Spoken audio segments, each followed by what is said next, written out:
We are doing a one-shot of Vaesen tonight called Hunter's Moon. I have some amazing, amazing people helping me out with this.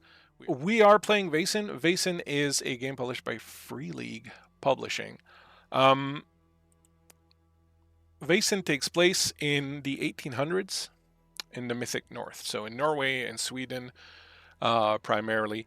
It is a game of occult investigation. The players play people who, some of them have the sight, some don't, but basically some of them have the sight, the ability to see these creatures called Vaesen.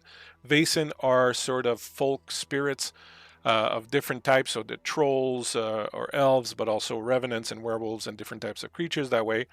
That have, because of the industrialization of Scandinavia, kind of faded away and disappeared into the dark cracks of the cities or into the forests, but they're still very much around, and they're often kind of problematic for human beings.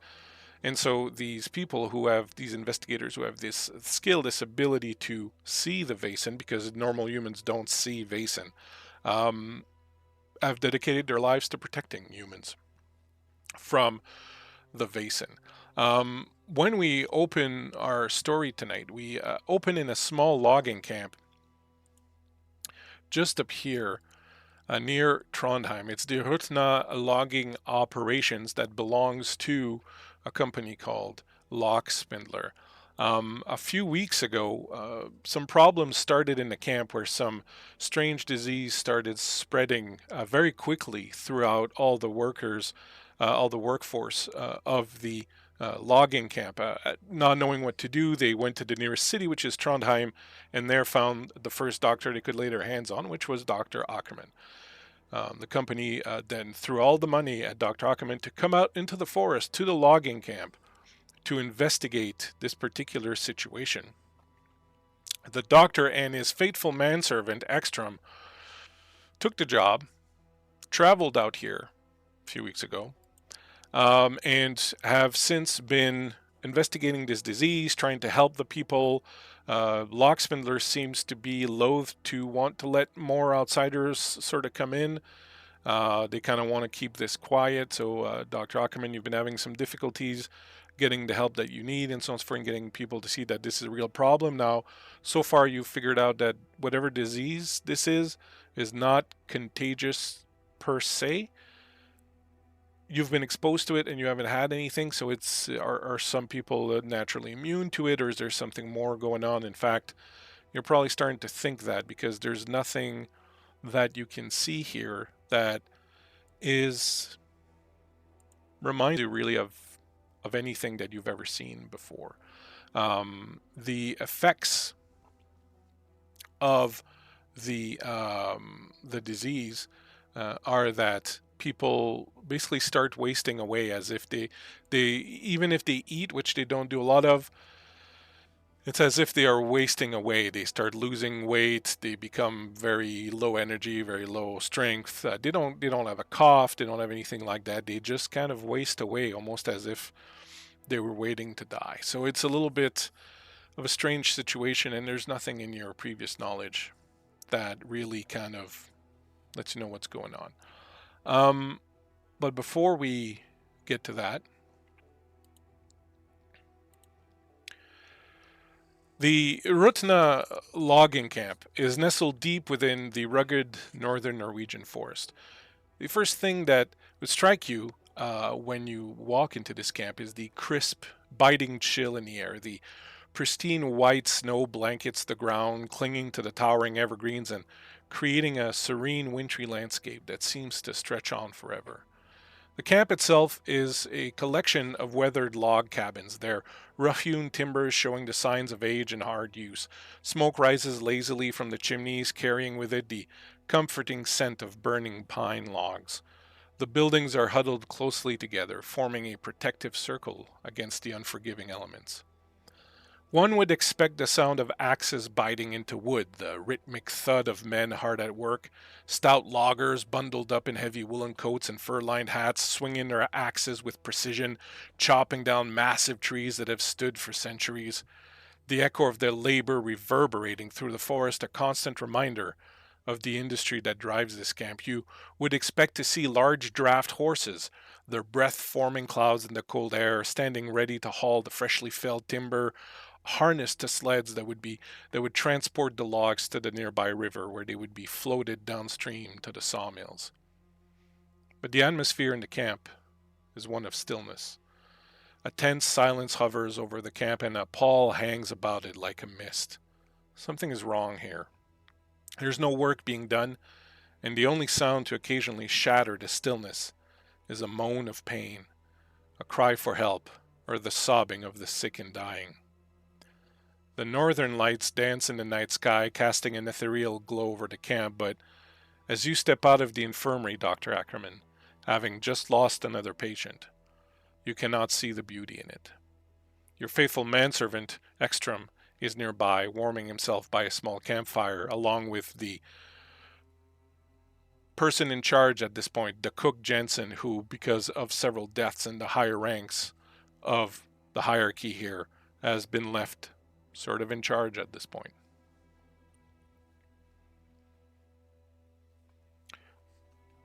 You step out. Oh, sorry. Go ahead, please. No, I'm fitting my gloves on and stepping into the air and shaking my head and joining my two companions. Another one gone. I don't know what's going on here. I don't have an answer for this. I'm not sure at all what to make of it. If I were more inclined to be honest, which at this point I have nothing to lose, I think there is something supernatural afoot here, and I don't know what to do about it. Well, Doctor, I would think that if anyone can figure this out, it would be you. I thank you for your trust in me, Eckstrome, but I don't know. What do you mean exactly, Doctor? Supernatural? I mean, surely this is some sort of infection, perhaps? It seems to be, but I have considered every avenue and have done the tests I can do, and I can't find any source nor any explanation. There is no residual effects. It is not a lung infection. It's not anything like that. But you're a man of science, Doctor, and you are speaking to me of supernatural things. Well, I do hesitate to use the term supernatural. Anything that exists ultimately is natural. It just does not have the explanation that we expect. But this is beyond the common knowledge. This falls into the occult. It has to, because there is no natural explanation. My limited sources here at least do not allow me to find anything that's going on. I am myself, and I trust you men as well, are not feeling any ill effects, but in my 30 plus years of studying medicine and viruses, there is nothing that I can find. Trust me, Jensen, when the doctor says he believes it to be supernatural, it likely is. Thank you, Eckstrome. Well, I hesitate to bring this up, but there might be. Come with me, Doctor Eckstrome. Come with me. Let me show you something. Well, anything that could give us an insight. Thank you. And so he'll guide you over to where you know is the foreman's office. He takes out an old key ring from under his jacket, and he kind of flicks through a couple of giant keys, and he finds one, and he puts it in and unlocks and opens the door very slowly, and you can see that it's very dark and cold inside. No one's been here for a few weeks now. Jensen says, Eckstrome, do you think you could see your way to perhaps getting a fire going in the stove belly, in the stovepot belly there? The pod belly stove there. I believe there should be some wood next to it. Calm your nerves, Jensen. I will get a fire started. You do seem nervous, Jensen. Is everything all right? Well, Doctor, our foreman, Bowden, Boden, yes, yes. As you know, he disappeared 3 weeks ago, and the disease began soon after he left. I thought perhaps he had seen it coming or something to that effect and had decided to decamp while he could.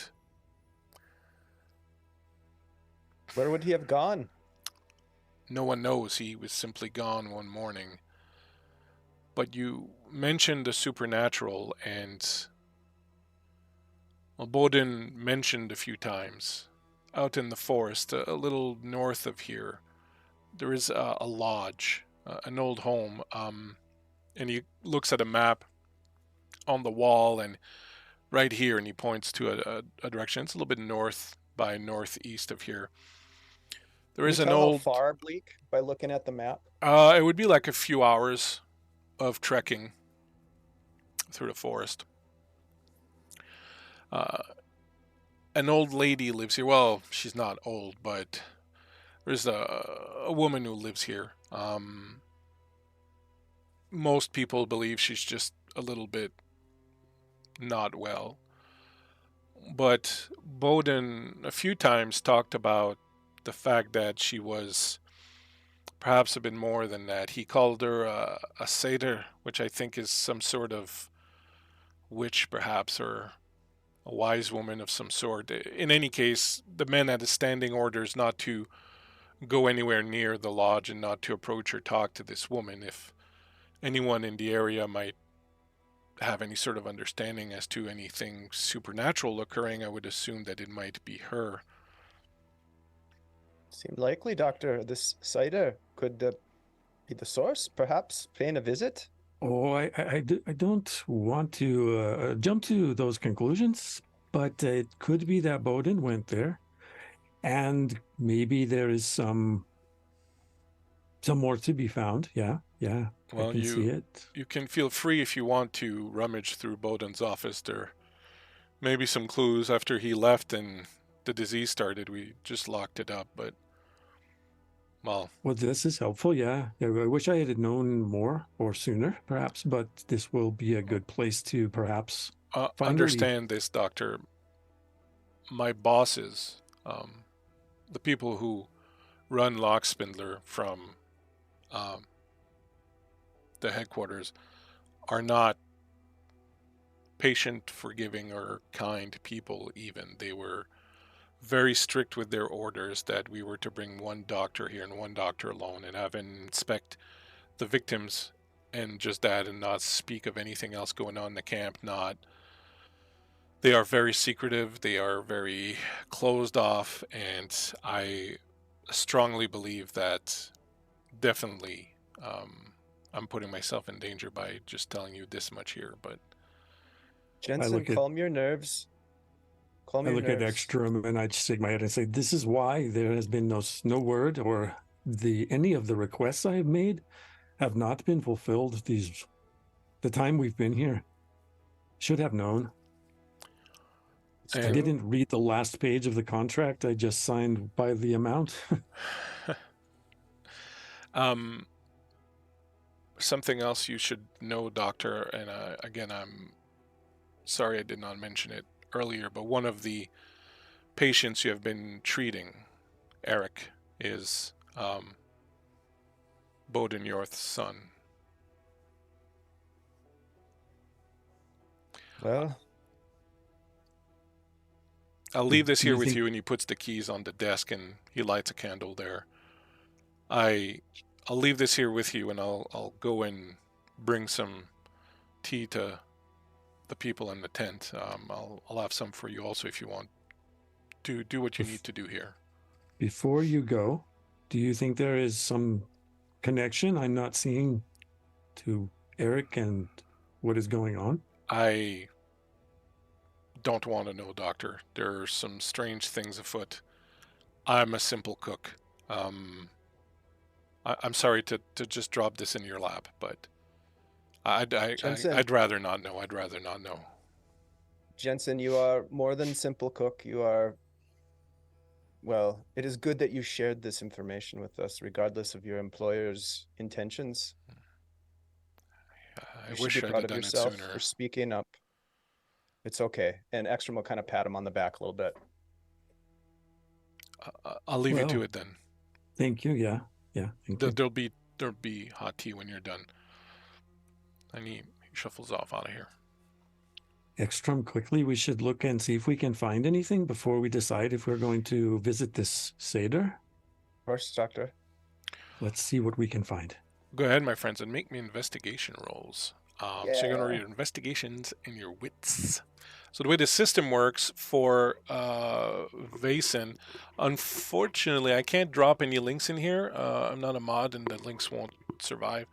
But if you check, I was just about to talk about the rules. Actually, the game is Vaesen by Free League. You can check it out online. They have a free starter rule set that you can download for free. The way the system works is that all the characters have attributes and skills. Each skill is tied to an attribute, and when you need to make a roll, you roll a number of d6s equal to your attribute plus your skill, and you're looking for a 6. All you need to have a success is 1/6. If you have more than 1/6, you get critical success. That is basically the entirety of the system. It's very simple, very rules light. So in this case, they're making investigation, so it'll be their wits plus investigation. So they'll roll a number of d6s equal to that, and try to get at least 1/6. I do have a special house rule that if someone rolls 3 6s, it's the devil's luck, and awesome things happen when that happens. So go ahead, my friends, and give me your investigation rolls. Quick question, you say wits, but I see it under logic. It's logic. Logic, sorry, yes. Yeah. Because the attribute names change depending on the game, and we were playing Shadowrun yesterday, and it was wits. Okay. Also, I'm excited to say this is a new system for me, so There you go. Very cool. I got 1 success. I got 1 as well. Wow. Okay, well, that's good. It's all you need. All you need is 1. I will say, as you're kind of roughly quickly going through the room, you find a couple things of interest. There's a rifle there that you can take if you want. There's a torch that you can take if you want. There's the map of the area that you can grab also. And certainly there is probably an axe, a hatchet, a couple of tools like that. So anything you want that would be kind of in that type of thing, you can grab. There are 2 things that draw your attention. One is a safe that it's a small safe, and it sits on a table in one corner. And another thing is on the desk itself, there is a sort of ledger that talks about basically like a foreman's ledger of, different things that the foreman would handle. So pay slips, injuries, daily logs, things of that nature. Because you both got the success, I will also say that inside the cover of the ledger, you find a series of numbers that you are smart enough to realize are probably the combination to the safe. Eckstrome, here, Sorry, I think we have the combination for the safe. I hand it to you. If you want to look in there, I'll continue to look through the ledger to see if I find anything. Yes, Doctor, of course. You start going through the ledger. You kind of scan through it quickly. You're a learned man, so it's pretty easy for you to kind of go through it and make some sense of it. You find of interest.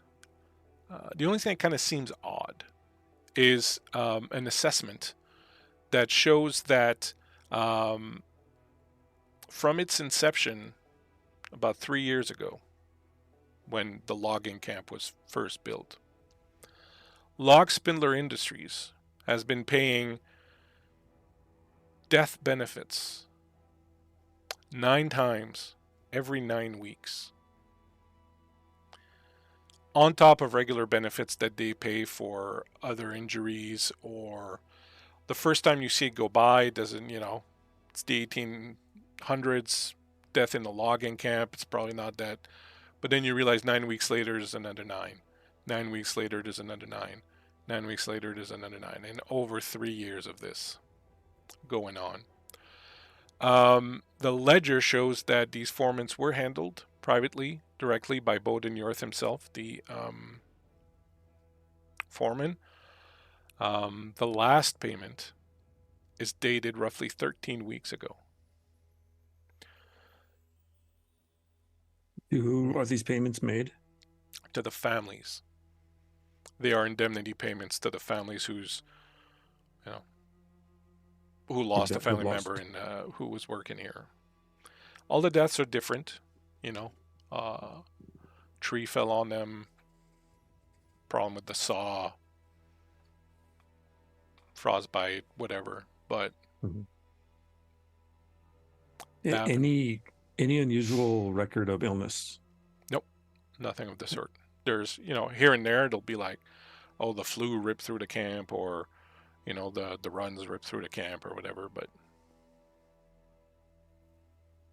do you share this knowledge with Eckstrome? Yes. Doctor, how many deaths have we had in camp then? Since our arrival? Yeah. Probably 10, at least. I was counting, and then it began to be discouraging. So, yes, it does seem a bit coincidental that there are 9 deaths exactly every 9 weeks. Yeah, almost as if a cycle of some sorts. Yeah, I wonder if it has something to do with why the sickness has plagued the camp. I don't see evidence of the sickness being a part of it. There's not really sickness. It's more accident and exposure that I can find here.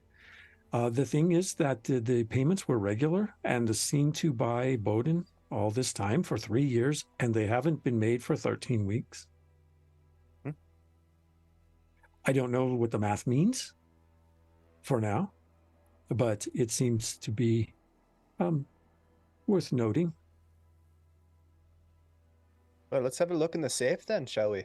Any cracks it open? Yes. Also, did you see the rifle? Suggest perhaps you'll take that as we make our trek if we decide we're going. Yes, Doctor, of course. Good. Yes. Do you want me to read the combination so you don't have to hold the paper? Yes. Very well. I'll read it out so that Eckstrome can open it. No problem. You managed to open it without any problems. Inside you find a holster for a pistol that is empty, as well as a box of revolver ammunition that is opened and kind of half empty. Someone has grabbed a number of shells from the box. You find another ledger identical to the one that Ackerman found, except when you look through it, there's no mention of those deaths and payments 9 every 9. The other thing that grabs your attention is a black book with a leather cover. On the cover of the book, engraved in the letter, is a symbol that now that you see it, you remember seeing as a tattoo on a lot of the workers. It is basically 3 triangles that overlap into one another. Go ahead and make me a learning check.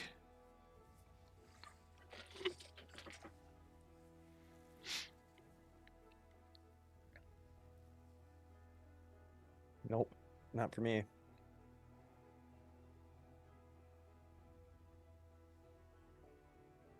I got what do you one make success. of this, Doctor? I'll hand him the book. I'll flip through it with my 1 success.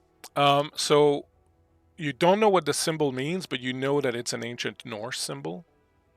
Its actual meaning kind of escapes you. Inside, you have another record again.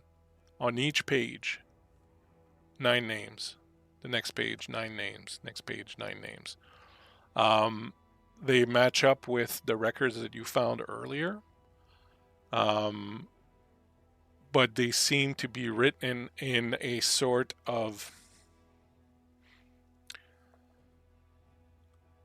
This is a journal that he was keeping, and you kind of feel that maybe there was some guilt or something, and he's kind of doing this to kind of punish himself or remind himself of the names.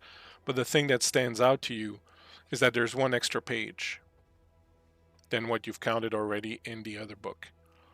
And that basically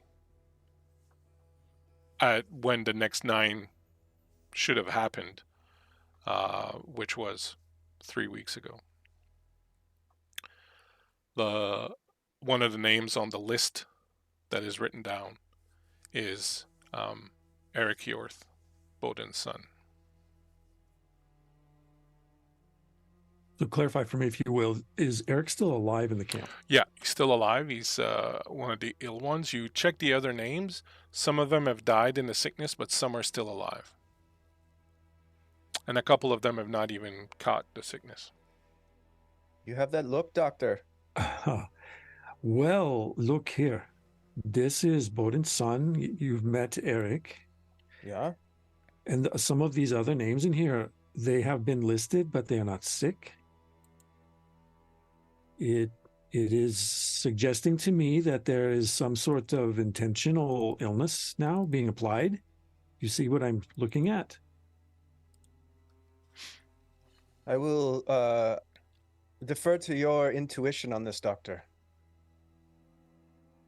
Yes. I don't know what it means, but I have to conclude that there is something definitely that is not obvious.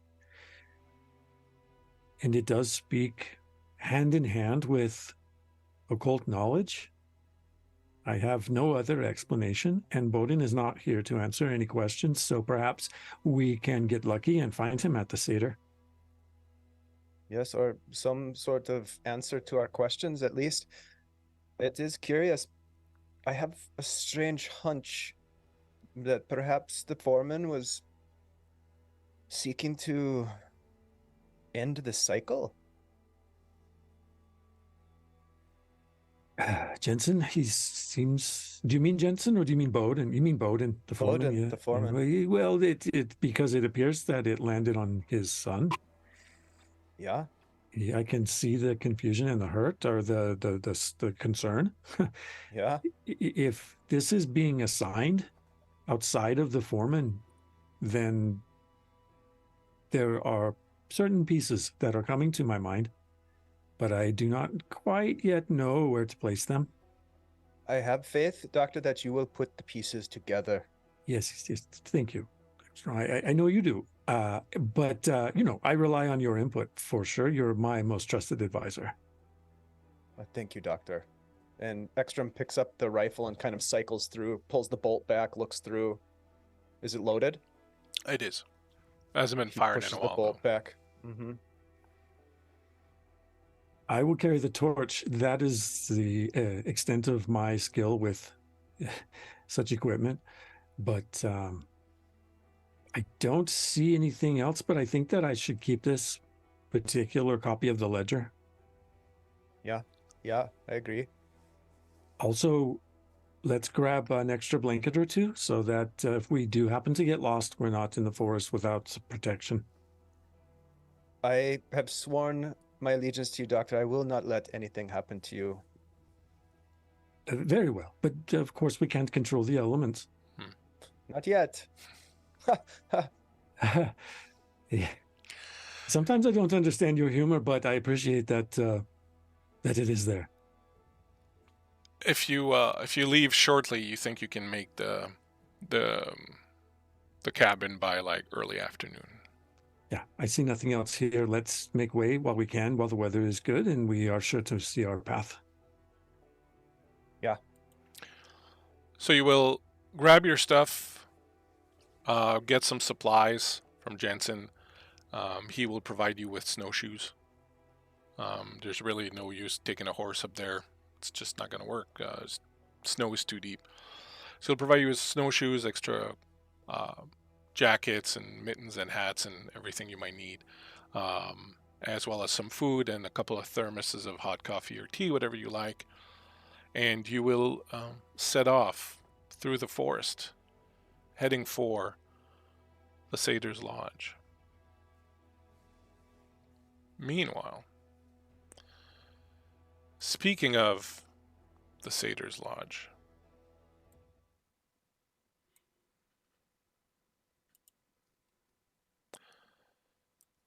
Thekla,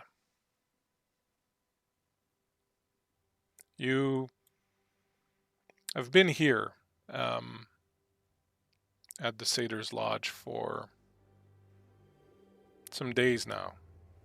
You came here looking for some answers, looking for some help, as you have a bit of a condition, a situation of your own that has become problematic. The saedr has been very friendly, very willing to help. You've gone through several rituals, attempted several different cures, herbal remedies. Nothing really seems to have worked so far. You are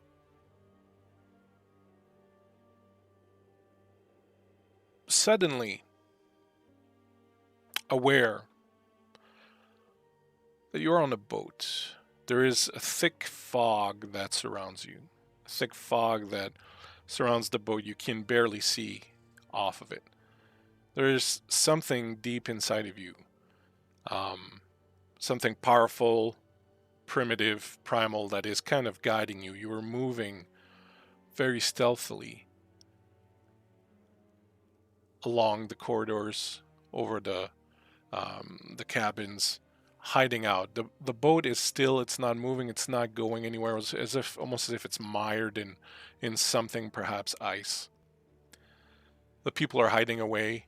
They're all in the back cabin, in the warmth, in the light, keeping together. You're here alone. There's a chill, biting wind, but it doesn't really affect you too much. You're moving silently. You drop down near the door of a cabin, really without hesitation or without pause. You throw yourself bodily at this door. The door rips right off its hinges and falls to the ground. You see a man in bed sit up, look at you. There's some stark fear in his eyes, but there's also some measure of recognition. And he doesn't hesitate. He's cold as ice right away. He sees you. You would think that he would freeze or something, but he doesn't. He right away reaches to the little night table next to his bed, and he's rummaging in there, and he's pulling out a gun, and you know what is in that gun, and you know that it's dangerous. So you jump on him. You jump on this man, and right there you just sink your mouth right into his chest, and you take out a huge bite, and you rip it out, and the man screams, and the scent of it, the blood, the taste, the warmth of the body just drives you crazy and just drives you wild, and you just start ripping at this man, and you're biting down on him, and you're clawing at him, and you're just ripping at his throat. Blood's flying everywhere. You're covenanted. You're exalted, like you've been wanting this for so long. You've been waiting for this for so long. There's a deep sense of satisfaction inside of you. And as you're just gorging yourself on this man and just eating this man, just ripping through him, you hear a sound behind you. Your instincts tell you something's happening. The hair on your back rises up, and you turn around with blood and saliva just dripping from your jowls, and you turn around and you see a woman that you recognize there. And the woman makes a gesture and throws something at you, and suddenly there's a loud explosion, and there's a bright light, and you feel shards of light just ripping through you, just ripping through your face, ripping through your eyeballs, ripping through your throat, just cutting right through you, breaking your bones, just ripping you apart. And suddenly you wake up. You sit up, drenched in sweat. You're in some sort of sweat lodge. You can see the saedr sitting next to you. She looks like she's on the verge of passing out, like she's been here for so long, and she's barely holding up. She's whispering words under her breath. There's little incense things burning. She's got a little branch of some sort that she keeps moving around, but she looks like she's getting really weak and really weak. And you wake up, and this dream and these memories just keep flooding through you. You're completely drenched. What do you do? I think when I come to, it's a very sudden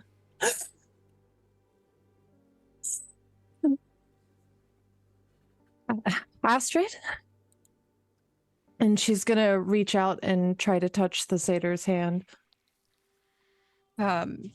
I imagine Astrid was very intent on her speaking, her mutterings. And when Thekla puts a hand on her, she sort of jolts back. And I'm sorry to interrupt, but as you jolt back, hold on to your thought for a second, Creep. As you jolt back, Thekla, you see Astrid look up at you and then lights out. She is not with you anymore. She's gone somewhere completely else. Astrid, in that moment when Thekla touches you and wakes you from and breaks this concentration that you had, you see yourself in a lodge, a cabin much like this one. The roof is open, the moonlight is coming in. You hear a sound behind you, you turn around. You see a man coming towards you in the shadows. You know this man, you've seen him before. He comes at you, and without warning, he stabs at you. His blade plunges right into you. You reach out, you slap at him, you grab at his neck, something rips out. He continues stabbing you. You fall to the ground. You see your blood hitting the floor in the moonlight. Just before you die, you look up at him.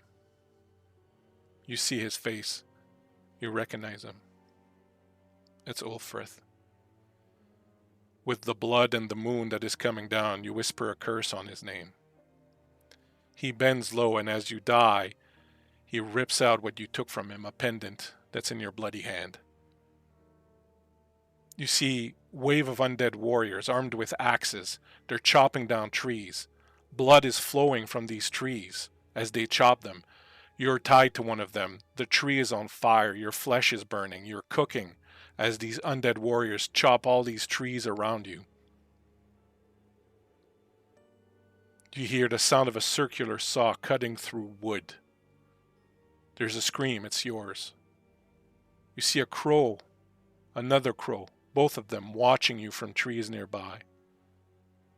You're drowning. There's cold water, cold as ice, filling your mouth, filling your lungs. You sink down below, deep into the frozen darkness.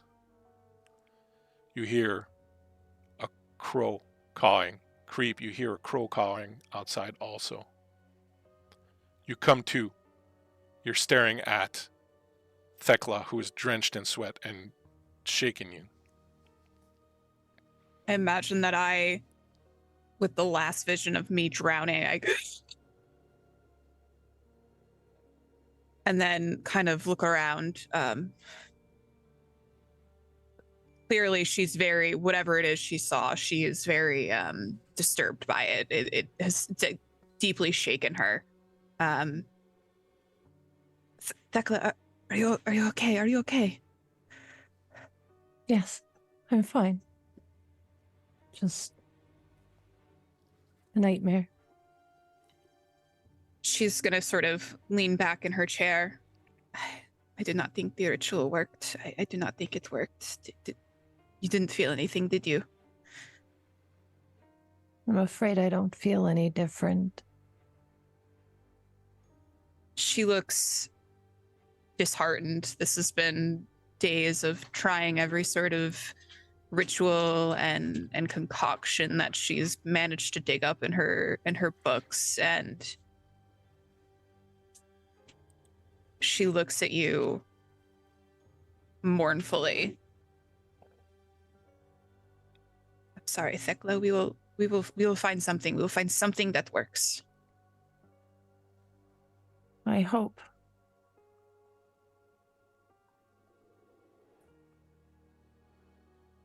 Perhaps I'm just cursed now. Forever. Or maybe I am not. I'm not powerful enough. There's something out there. Any curse can be broken. We'll see.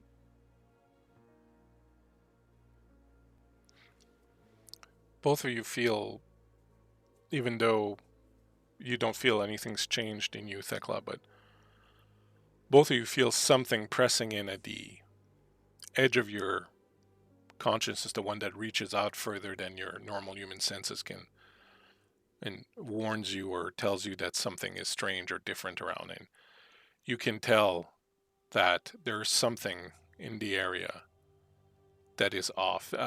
For you, Astrid, this is a feeling that you've had on and off for the past few weeks, and you realize that you kind of put it down to Thekla being there. You thought it was just Thekla that was kind of setting off this sense, but now that you're both here, and now that you've had this dream, which is similar to many you've had in the past little while, but so much more potent, so much more horrible and present, you realize that there is something more, something beyond her, something greater than her, something more ancient, something that is stirring deep in the woods.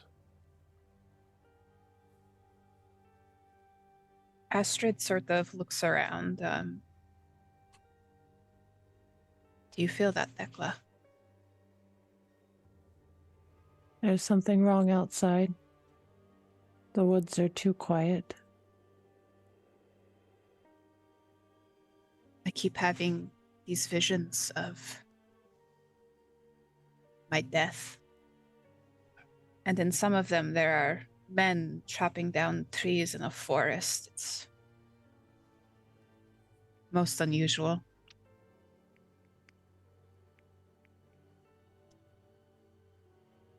I don't know anything of visions. But what I do know is the woods. My father taught me how to hunt as a girl. I spent a lot of time outside in the woods. Something's not right here. Can sense it. I think the animals can sense it.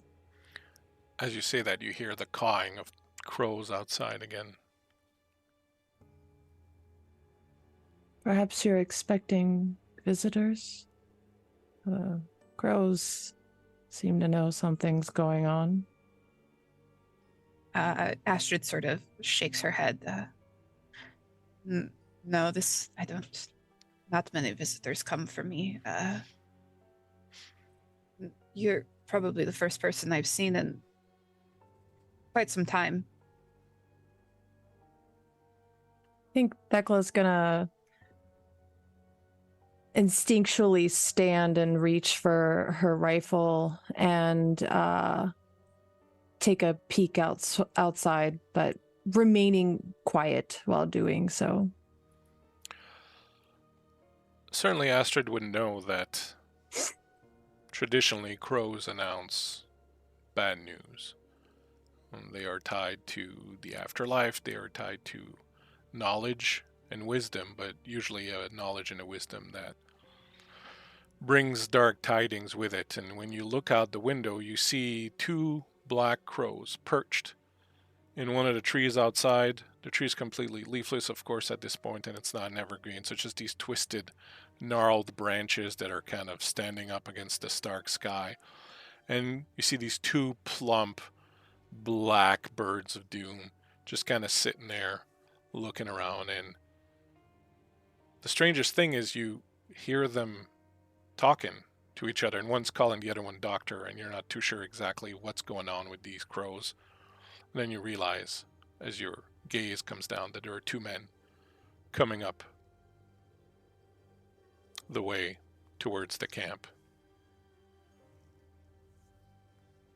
As I'm watching them, I'm clutching my rifle at my side and waiting until I can get a closer view as they approach. What does Thekla see as you approach Doctor and Eckstrome? Clearly I am dressed for the weather and pulled tight, but I have a certain gait that I walk with. I am sort of long-legged, and it causes me to have a wide stance as I walk. Besides that, there's the gear that we have, and undoubtedly my doctor's bag is among those things as well. I am an older man. It's not hard to tell, even with the outfit that I have against the cold. The weather is not terrible today, so I imagine that my face is not entirely covered. And with me, of course, is the younger Eckstrome, who tends to be by my side most times. So we are a A familiar pair, I should say. I do want to point out that the doctor has an eye patch over his left eye. Right, that's Important as detail. well. And Eckstrome? You see a tall man who carries himself with a bit of pride. He has a rifle that he has sort of slung over his shoulder, and he is pointing towards the cabin. Long coat, and as he gestures and he's obviously saying things to his companion, you would probably notice that there's not a lot of that warm steam that would come out of someone's mouth when they're when they would normally be talking in the winter. In fact, Creep, if you would go ahead and give me a logic plus vigilance roll. What's Astrid doing while this is going on? Since Thekla hasn't said anything and seems to be like holding her position, I imagine that Astrid would have gotten up and sort of peered over Thekla's shoulder to see if there was anyone there. All right, would you do a logic and vigilance roll also for me, please? What'd you get? I got 1 success. Okay, let's see what myriad Logic. plus vigilance. Vigilance. Dave, go ahead and make one also, but I'll tell you later what happens with it. It's a 6. It has to be a 6, right? Yeah. Yeah, okay. 1 success. Okay. Both of you, upon seeing these men approach and seeing Eckstrome, Dave's character, will get the feeling there's something off about him. Something not wholly okay.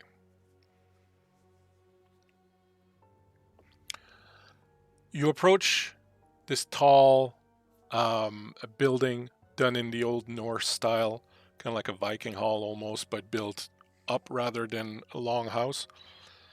It's got intricate runes carved all around it. There are like little totem poles here and there. You can certainly see that there's like a little shed. There's what appears to be perhaps a sweat lodge or something in the back. Right now there's a lot of smoke that's coming from the chimney of this sweat lodge. There's a little bit of smoke coming from the chimney of the house also. There's a little pen where you see a few animals, probably a couple sheep or something like that, maybe a cow, that are like in a barn kind of trying to keep warm. This place looks exactly like you would imagine a saedr's home to look like. What did you get on your vigilance roll, Dave?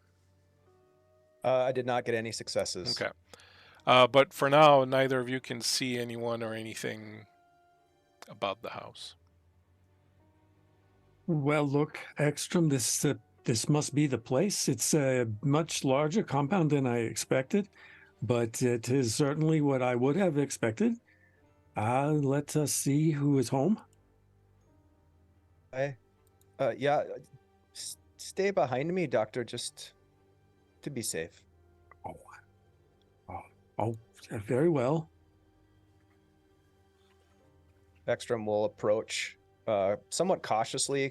His gait kind of slows a bit as he takes the last few steps towards what appears to be the door and knocks. I feel like as they're approaching. So I just want to make sure you understand they're going to the house and you guys are in the sweat lodge, which is a little bit off to the side. Okay. About how far off are we? Not too far. You might be like, maybe 100 feet off or something. Just enough out of the house, away from the house kind of thing. I think as soon as Thekla realizes that it's Dr. Ackerman, she's gonna, her shoulders are gonna drop, and she sets her rifle back down, and she's just gonna head straight out and kind of hail them down from the sweat lodge. Dr. Ackerman, is that you? Thekla? Child, what? I did not expect to find you out here. What are you doing? this far north? A pleasant surprise, Doctor. A surprise indeed. I'm glad you recognized me. I don't know if you remember Eckstrome or not, but my travel companion here, we're looking for someone else. She's gonna offer Eckstrome her hand. And her eyes are very scrutinizing on you as she offers her hand. He takes the hand in response. Eckstrome, nice to meet you. This is Thekla. We've known each other for some time now. You were the last person I would have expected to be out here. Wow. Kind of my final opportunity for my ailment. No progress then. Seek the saedr as well, Doctor? This is what we've been told, yeah. No progress. Not yet. I'm sorry. Well, we must hold on to hope. Yes. What is Astrid doing? Astrid is still standing near the sweat lodge. She seems very apprehensive about these new strangers. She keeps sort of flitting her eyes back and forth between Eckstrome and Dr. Ackerman. And you could see she's sort of starting to kind of try to inch away almost, very much like a cornered animal. And then her eyes land on Thekla, almost like kind of trying to get her thoughts. Like, is this okay? Like, are they okay? Are they good people? Will they hurt her? Astrid, this is Dr. Ackerman and his associate, Eckstrome. Dr. Ackerman took care of me in a great time of need. He is a very respectable and good doctor. Please, I am a doctor, and this is what doctors do. So, Thekla, you honor me, but let's not overstate things too much for our new friend. Just doing our jobs, Doctor. Of course. Astrid sort of nods to Dr. Ackerman and then sort of wide-eyed looks at Eckstrome.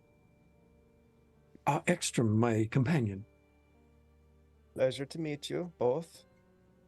You're looking for me? Yes. Would it be all right if we stepped inside someplace warm? We've been traveling for some time. Of course. And Astrid will start to lead everyone while keeping a maintainable distance from the two strangers towards her home. Thank you so much for your hospitality. I apologize for us arriving unannounced. We are coming from there's a logging camp some distance from here. Perhaps you know that the location that I'm speaking of? Astrid will nod.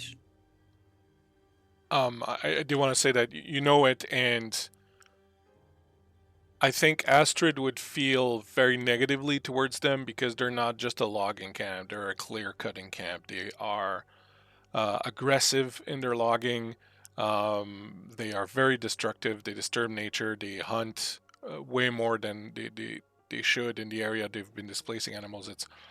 I think Astrid would feel that they're a blight, really. How long have they been active in the area? 3 years. Astrid will nod towards the doctor, a frown on her face. Yes, I know of them well. They have been deforesting these woods for well over 3 years now. Is the nature of the industry, I imagine, as unfortunate as it may be. This is a beautiful area, but we are not loggers ourselves. We are simply, I am here to investigate some unusual circumstances. Thekla, I'm still surprised to find you here. What brought you out here so far? Well, I guess I should put the functions together and assume that you are seeking a different sort of medicine. Yes, doctor. Which is why I'm here as well, of course. I'm all over the place. I'm so glad to see my associate, but I have to mention to you, Astrid, is it, that we are dealing with an illness at the camp that I cannot explain, and I was advised to come here. I am also looking for someone who is from the camp who has disappeared of late, who is named Bowden. If you know who that is, perhaps you may give me some insight into where they are. Would I have known Bowden? Yeah, so you would remember the man early on when they set up shop, the logging camp. A couple of the leaders, including the guy who was the foreman, Bowden, would have come up. They came to kind of, at first they were trying to buy your land, get you off of it.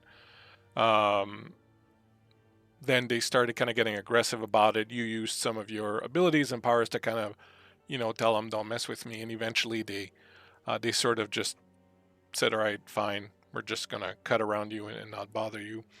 But from the moment you saw Bowden, you saw that he saw you differently, and you always kind of figured that he probably could sense the power that you have and things like that. Like he probably had the sight or something, because he was the first to say we shouldn't bother her, we shouldn't mess with her, let's just leave her alone, we don't need to do this, whatever, it's a couple hectares, doesn't matter, let's just leave it be. So he was the first to kind of do that. And a few times when you had problems later on with loggers that would come here at night looking for trouble, or getting drunk and sort of trying to like he's always the one who would come out and straighten things out, and he would come out and grab these guys and bring them back out by the scruff of their necks, or so he was kind of the guy that he was okay, but he was part of that crew, but you would remember him. I wouldn't have seen him though within the last couple of months, let's say, though, right?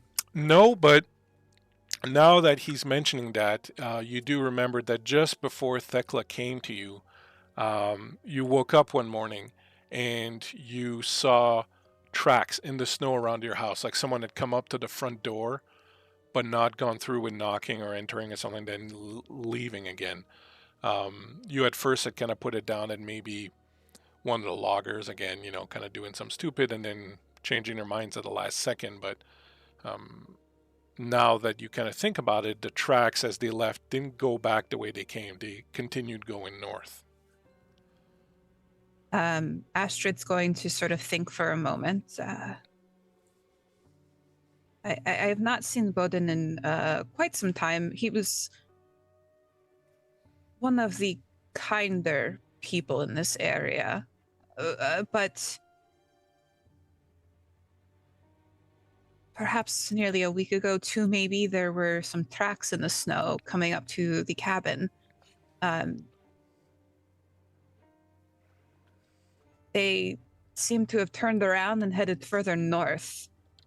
I'm not sure that it is Bowden, but if he is missing, it very well could be. Just a single set of tracks? Yes, only one set. I motion towards a chair. May I? It's been quite a walk. Thank you so much. And I sit down. It's not only Bowden that we seek, but perhaps advice. I have been studying viruses, and I have a bit of a history in medicine, and I have been examining the people in the logging camp for some time, and I am not finding any reason for the illness at all. And I'm getting a feeling that perhaps the knowledge is occult, because it is not obvious to any of the science that I know. And unfortunately, I'm not getting any of the supplies that I need from my employer, and I am left with no answer whatsoever. And so there was a man in the camp who said, perhaps you may know something that could help complete this picture. What are the symptoms? It is a wasting disease. Simply the victims stop eating after some time and then quickly they wither away until they die. It takes not too terribly long at all. Just a matter of the time it takes to starve, I'm afraid. There's no other symptom or indicator. Would I know of any disease that has that symptom? Go ahead and give me a learning roll.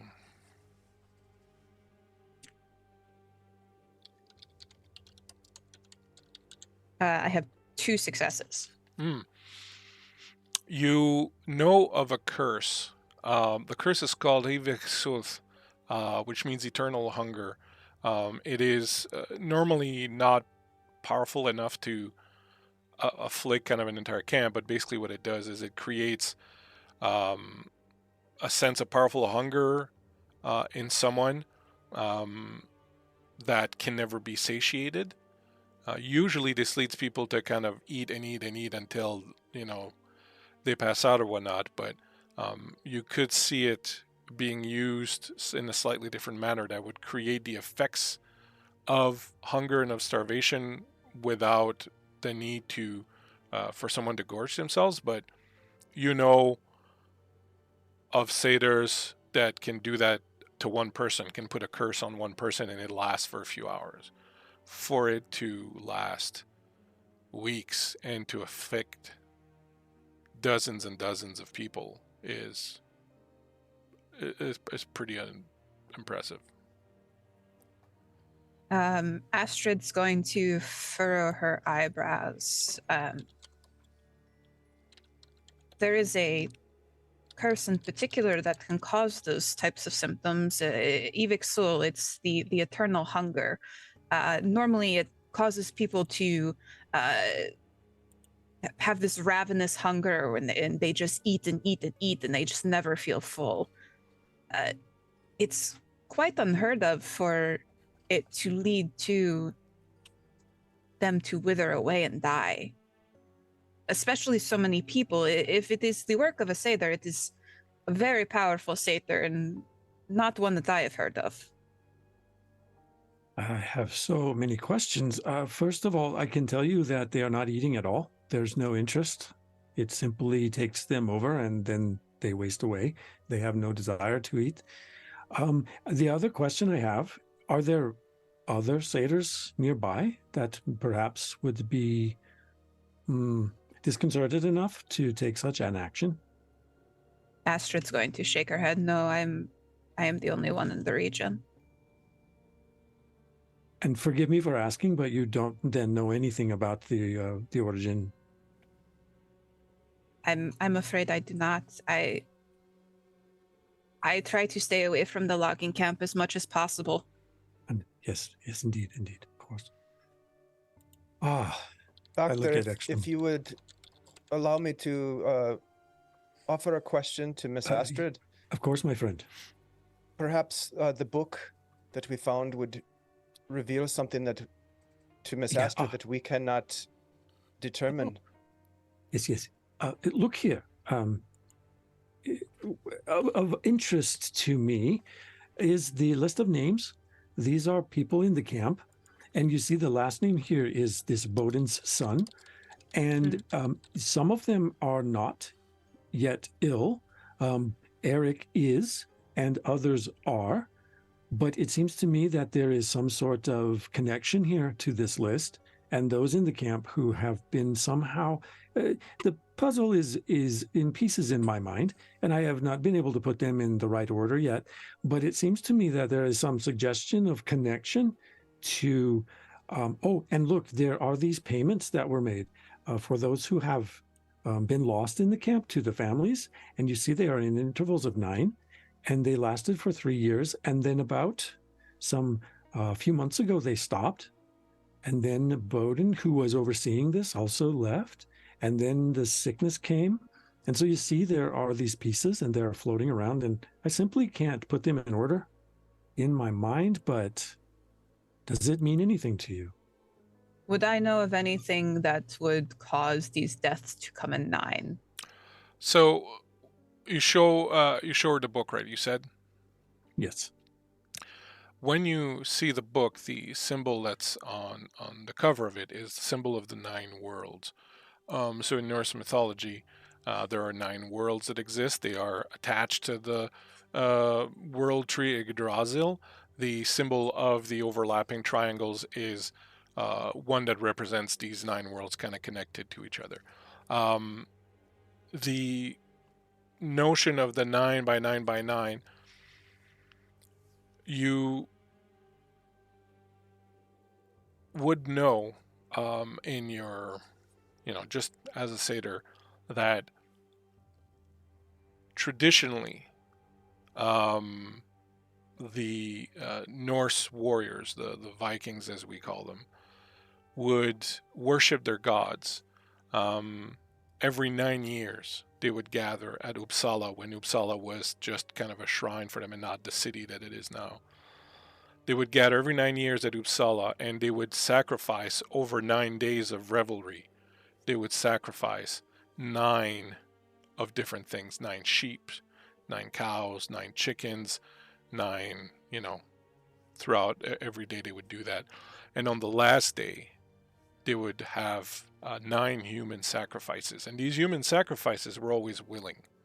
They were people who, it was a great honor to be chosen, and they were willing to do it to make sure that for the next 9 years, the gods would be appeased and the people would be protected. And so the 9 by 9 by 9, kind of connects to that idea. With them, it was every 9 years, but of course this was a bit more, precipitated. But that's what sort of comes to mind when he tells you this entire story and when you see the cover of the book. Astrid is going to sort of tap the front of the book. That is... Do you not know what that symbol is? No, I thought it was an aspect of the fraternity in the camp, because the loggers have tattoos of it on them. The dead ones? All of them, I believe. The ones I have seen. It is the symbol of the 9 worlds. I don't know what that means. It's attached to the 9 worlds, the 9 realms, attached to Yggdrasil. It's the Nordic warriors would sacrifice things, 9 things for 9 days every 9 years to their gods. Has Astrid mentioned a curse? Have you used that word to? I did. I used the curse when I said Evixol. Oh, right. Yes. I look at Thekla.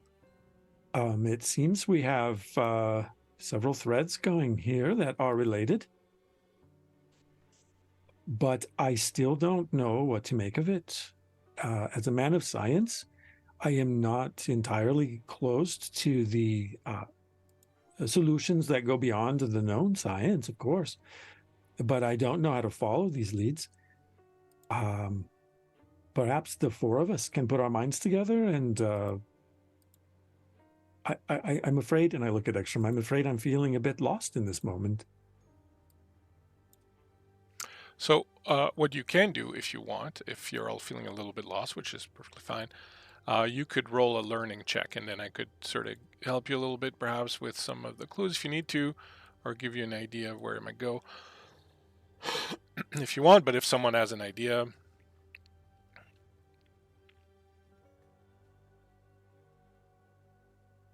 Eckstrome has a little bit of an idea, so he's sort of, you can see something, you can see the gears spinning, Doctor, as you look over at him. There were 9 names. Every 9 weeks, those people died in various ways in the camp. The ledger documents their fates. You say, Miss Astrid, of sacrifice for the 9 worlds? It would normally be willing sacrifices. Is it possible that these 9 deaths each 9 months were sacrifices as well, and that perhaps this fraternity, as the doctor says, of laborers are involved in some sort of ceremonial appeasement of, shall we say, the spirits? It is very likely, and without the sacrifices being made, your sickness might take hold.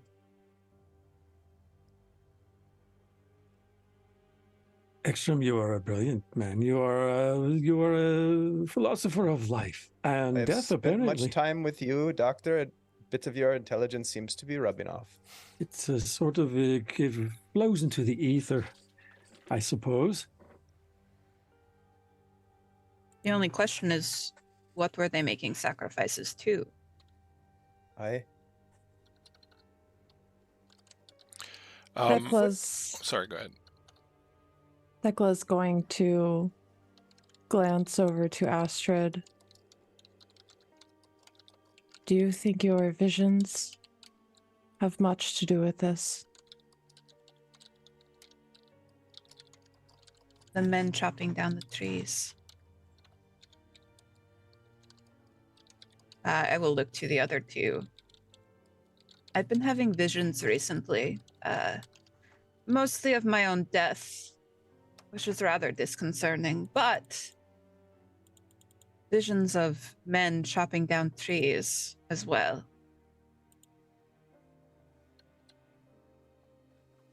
It's a motif that would fit in some ways, but is there something else in your visions that might give some hint as to what the connection is? Your death, you said? Astrid sort of comes up and grabs a pendant that's on around her neck. A spirit whom I know intimately appeared in them.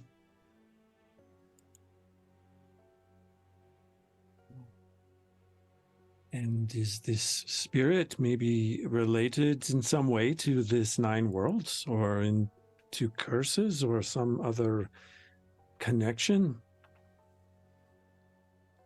Would Ulfrith have been connected to any of that?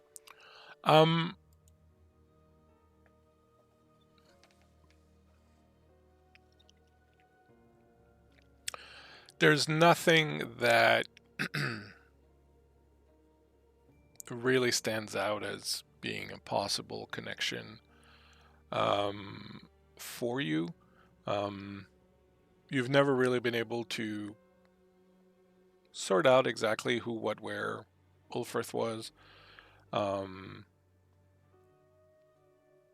aside from the fact that, so the only thing that would kind of hint at a connection is the fact that the Thor's hammer that you have is very, very old, and it certainly dates as far back as to the years, the year 900s when Vikings were active. So on that level, it comes from the period when they would have been making these sacrifices. So that's the one sort of connection that you can sort of sense. Would I know of, would I remember anything from my visions that might also have a connection? So there are certainly a lot of things in your vision that kind of connect. So the chopping of the trees, the death that comes with it, the undead soldiers that are chopping these trees. The two things that kind of stand out are the last two things that you see. You remember, so that makes sense. Like the vision with Ulfrith itself doesn't make super sense because he never stabbed you or anything like that, but who knows? And it certainly feels like it's an ancient thing. After that, the trees being chopped and all of that kind of feels like, in the recent past. There's one thing that you've never experienced out of all that. The sawing, the saws that you hear, but also the falling in the icy water. You know that there used to be an old logging camp a little bit north of here that's near a river in a small town called Narvik. is the only thing that kind of comes to mind that would have both a sawmill, because they don't have sawmills down at the other camp. They just chop wood trees and send them off to another place. So the only thing that you know what I saw, there's an old abandoned sawmill up in Narvik, and it is near a river. Astrid And that will is sort of just sort of north of here. okay. Astrid will sort of think for a moment. There was in my visions there was a saw and icy water. There is another logging camp further north, near Narvik. Perhaps Narvik. that's where those footsteps went as well. Those were heading north. Yeah, it's possible that Bowden or whomever is the owner of the footprints has headed into that direction. Perhaps it is a bit unconventional, Doctor, but do you have something of Bowden's? If I were to smell him, I could follow these tracks, if they are in fact Bowden's tracks. A practical application of an unfortunate situation. I applaud your inventiveness, Thekla. We do have Bowden's rifle and the book here as well. Also a blanket that we took from the office. Perhaps something there would assist you in this endeavor. I think the blanket will do just fine, Doctor. Yes, of course. In fact, you actually think the book would help, because you know that what you're after, in addition to the idea of the physical smell, I mean, it's been 3 weeks or more since he's been, so you're not going to really, you're looking for a psychic impression. You're looking for something more powerful than just, so the book, because it has because it is kind of a diary and it has part of his guilt in it and all these things, you feel would probably provide you sort of what you need. Certainly the other two things will help also, but you kind of feel drawn to that book as it being something that's got that kind of psychic connection that you would be looking for. Just kidding, Doctor. I was testing you. That was a test. It's been so long since I've been tested, except for this damnable disease and this curse. But I appreciate you keeping me sharp. You and Eckstrome both. You are sharp-witted. I think with these tools, I should do quite well at tracking this Bowden. Let's see if the connection is there, then. We'll start with that. But it does seem, and Eckstrome, I agree with you as well, that the camp to the north, the sawmill, as it were, may be, in fact, very important in this investigation. So you will take the book, you will hold it to you, you will inhale it, you will kind of get close to it, you will start feeling a sense of the man that it belonged to, and it does come to you kind of like a scent on the air. You know it's not that, but you kind of know that. You step outside onto where the tracks had been 3 weeks ago or more. Go ahead and give me logic and vigilance, and you can add your bloodhound talent. May I bless Thekla in case she wants to use You that? can actually absolutely do that. So what does it look like when a saedr blesses someone? I'm gonna go up to Thekla and may I? And I'm going to inscribe a rune. There's no sort of like markings actually on Thekla. It's more of just me making the motion over her forehead. And just muttering a little incantation to myself. As she finishes, you feel inspired, Thekla, and you can use this as an advantage to add 2 extra dice to your roll, in addition to the 2 extra dice for Bloodhound. You feel the ancient gods and their power come out of the earth, come out of the trees, come out of the very air around you and surround you and fuse you and empower you at the command of the satyr. Well, with 9 dice total, I rolled 3 6s, and I'm feeling Ooh. fueled by Satan. By Loki, perhaps, in this particular case. You, as you stand outside and reach out with your primal senses, you get such a distinct impression. You see Bodin. You see him walk in the darkness towards the house of the satyr. You see him coming. He's got a bag.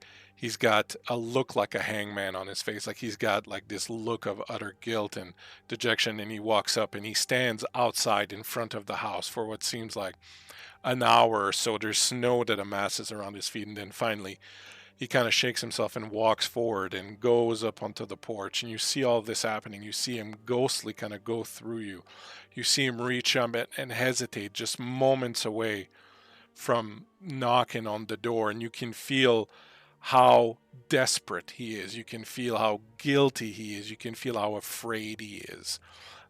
He goes to knock, but then hesitates and stops. In his hand, he clutches something in his jacket pocket. You feel it cold and hard, kind of like a gun. You feel his desperation in a moment, his desire to end his own life, his desire to try in some way to make payment for what he's done. And then he stops, lets go of the gun, doesn't knock, stands there for a few moments more, starts walking away, heading towards the north. You know very clearly where he's going. You can see in his mind the direction that he's going. You can see an old sawmill. You can hear a water of a small river nearby, tinkling by, and you know that this place is important, that it has some sort of connection to all of these things to him, and you also know that he plans on doing something terrible when he gets there. When you come to your senses again, and you know you can literally just walk footsteps and footsteps all the way there,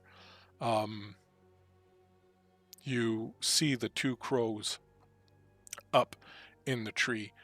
They seem alive with magical power almost. You see like they almost glow out there as the sun is fading. It's like mid to late afternoon now, and the sun is kind of coming down.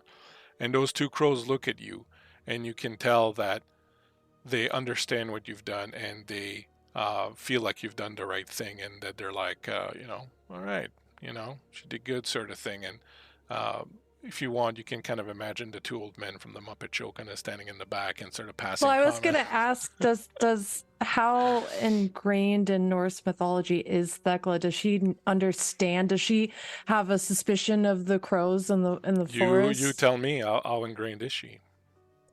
I feel like her father, when they were young and they were hunting, would have shared stories of the myth and the lore with her, and that's something they would have connected on these long hunting trips that he would take her on. So I think she would have some form of idea. So then she would know that traditionally in folklore, Odin, the All-Father, had 2 crows with him at all times, Hugin and Munin, one which meant knowledge and one which meant memory. Yeah, you would know this.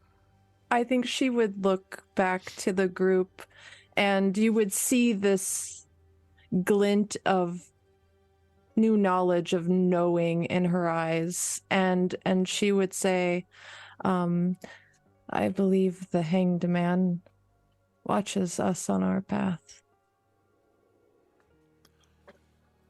This probably doesn't mean much to the other guys, but when you hear her say this, Astrid, you get this feeling deep down in your bones. You get this feeling that, in fact, she is talking truth. You feel like a power kind of awaken, and that you feel the strength in what she has just said.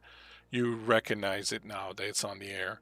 And you also recognize that one thing about Odin is that knowledge always comes with a price. Knowledge always comes from sacrifice. He sacrificed himself 9 days, 9 nights on the tree Yggdrasil for the knowledge of the runes, which is why they celebrate him by making sacrifices every 9 years of 9 things over 9 days. You know that he sacrificed his eye to Mimir to gain knowledge. Knowledge from Odin is good, but there is always a price. And you kind of get the feeling that this coldness seeps into your heart. Just recalling Odin sacrificing his eye, Astrid will sort of look to the doctor and then look to Thekla. Shall we go then? We should. I have seen Bodin, and I see where he goes, and I can feel his intent in my heart. We should make haste. This is not good. And so you will, again, oh, sorry, did you want to say something? Go right ahead. Oh no, the hanged man. I see the connection now.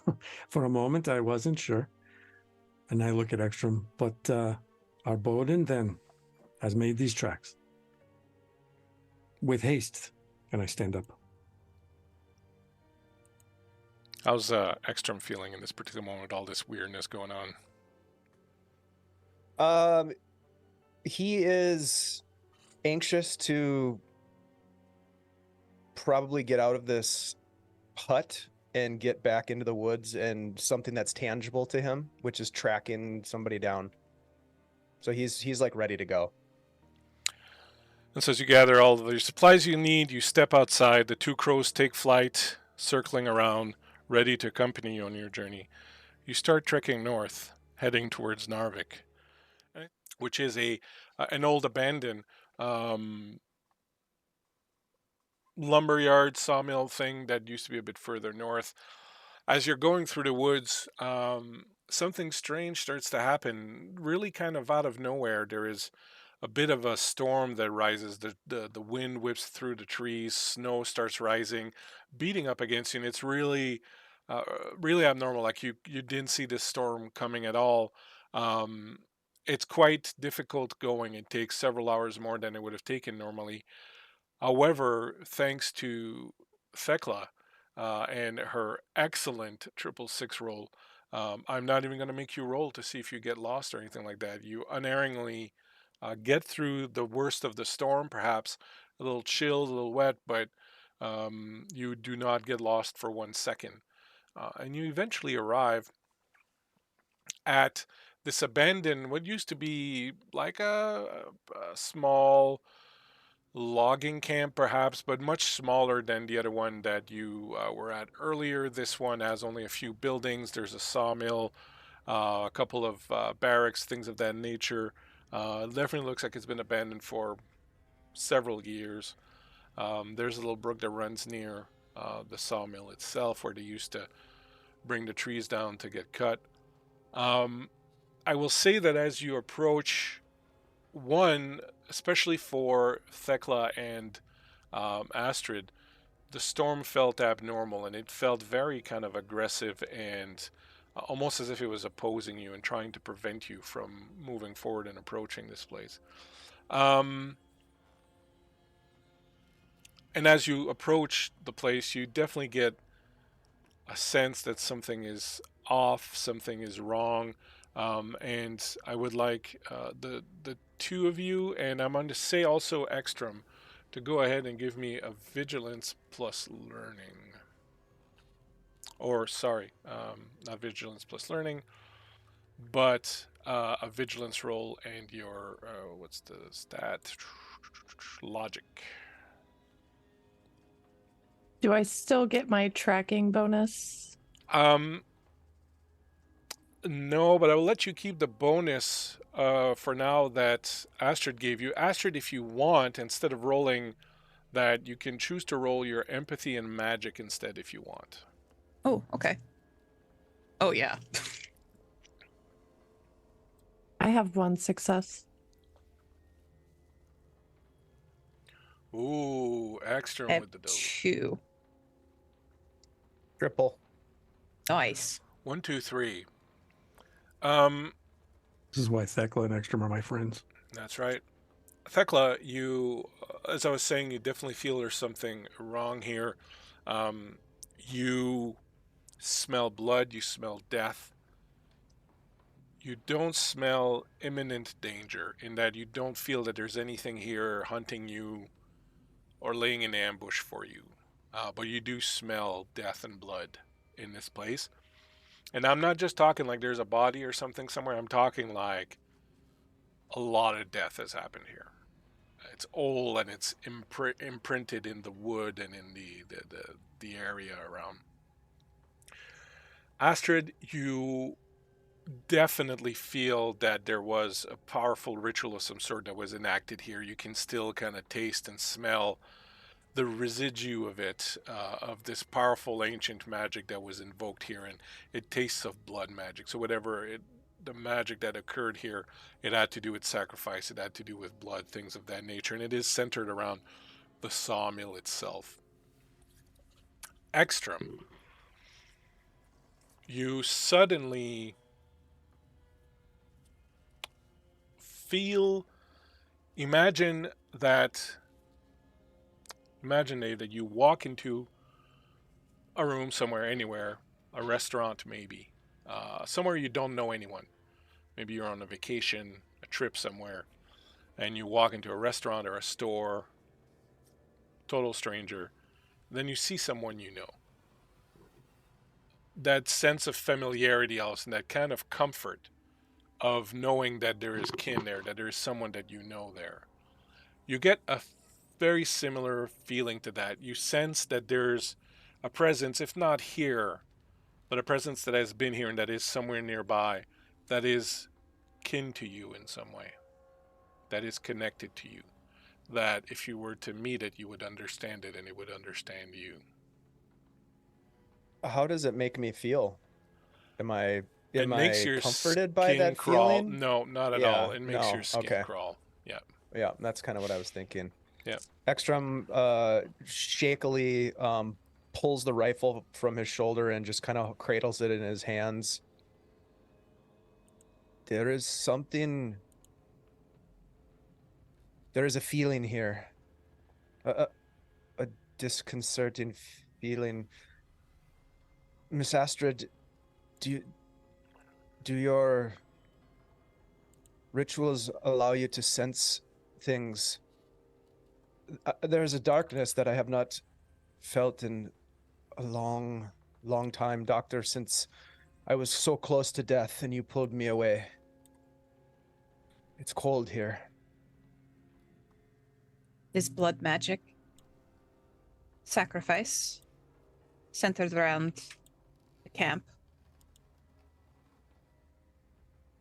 Sorry. Was that for me?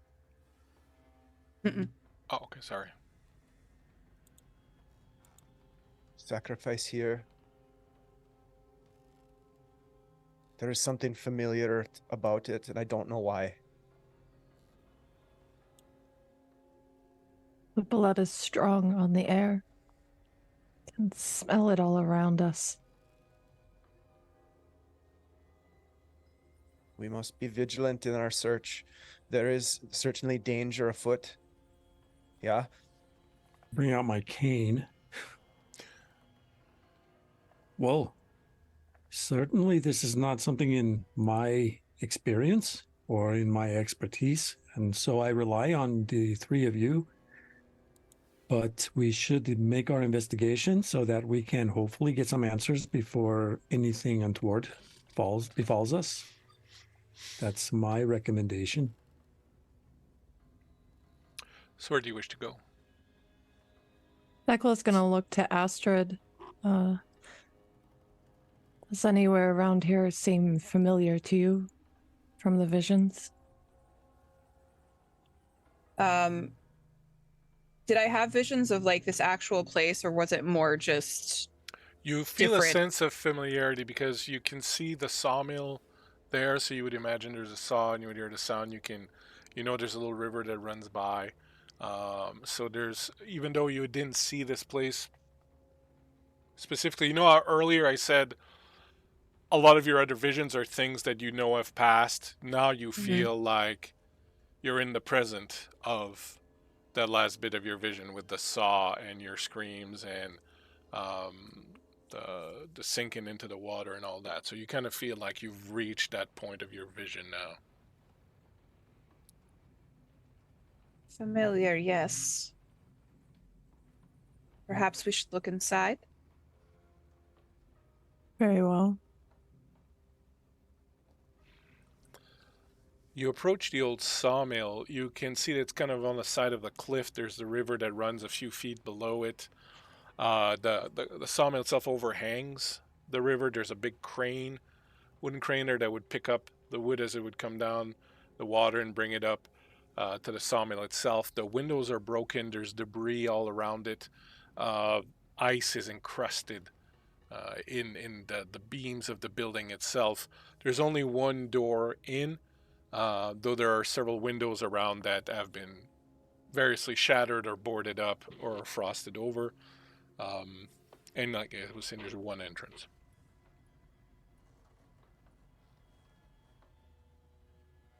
I will go first, yeah? If you will, please. Thekla would follow in behind you, her rifle in hand. Astrid is keeping close to Thekla. I will bring up the back to make sure nothing comes up behind us. You no longer see the tracks, Thekla, but you are certain this is where Bowden came. Well, not that you no longer see the track, but you never saw the tracks, so you don't see the tracks, but you're certain that this is where Bowden came. You go up the steps, the door is ajar. It's kind of, there's like a snowdrift that keeps it kind of from closing completely. The inside is dark, cold. You push open the door, Dave, and it opens with a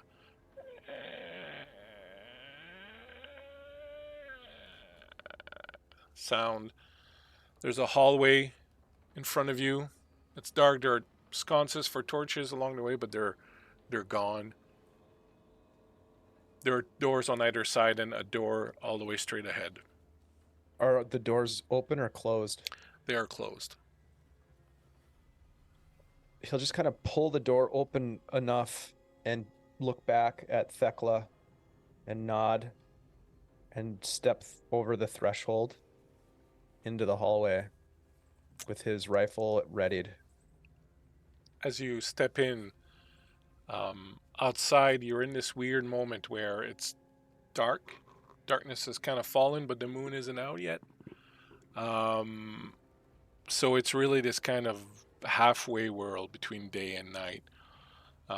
You're definitely going to want some sort of light source in here. I would assume you have either flashlights or well, they wouldn't have flashlights back then, but torches or candles. I'll light the torch. You approach, and as you do, the wood under your feet, Eckstrome, snaps and cracks. It's so frozen and old that as you take every step, you hear snap, crack, all sort of along. But you can clearly see now that you're in here, footsteps, fairly recently made, some boards that are cracked and whatnot. And they kind of go to the different doors that are there. I'll take note of that, and then I'll look up and I'll just call out. I'm not shouting, but I'm trying to at the same time project my voice, but also in a sort of whisper because I'm hesitant. But I'll be like, Bowden, and take a couple of steps forward. When you take a few steps forward, outside, just as it's your turn almost to come in, Doctor, you see the two crows have come and landed, one on either side, corners of this building, and they're kind of chilling there. The rest of you come in, you approach the first door, you speak out, you call out to Bowden, and you just hear like sort of this cavernous echo of an empty place reaching back to you. As you are stepping through here, Astrid, you are kind of having trouble focusing. You're feeling different emotions are going through. You're getting different sort of images. They're very strange because they kind of alternate between some of the images you saw in your dream of the different ways you've died and things of that nature, but they're also starting to get undercut with images of that night that the stranger came to your home, of the warmth of the tenderness of the moments that you shared with him, which also leads you to think about the things that happened after and some of the guilt perhaps or whatever emotions you have that are kind of tied to all these things. And it's almost kind of like, when you see someone you haven't seen in a long time and then all of a sudden just seeing them kind of brings back all sorts of memories of things you've done with them. And it's kind of like that, almost as if you're in the presence of Ulfrith. Thekla, there's definitely a scent of blood and death, a very charnel smell in this place. Doctor, it's cold. Yeah, I appreciate the ambient warmth from the torch, but I do try to hold it high enough so that it's useful for my companions to see. So, Eckstrome, you got a door on your right, door on the left, door ahead of you.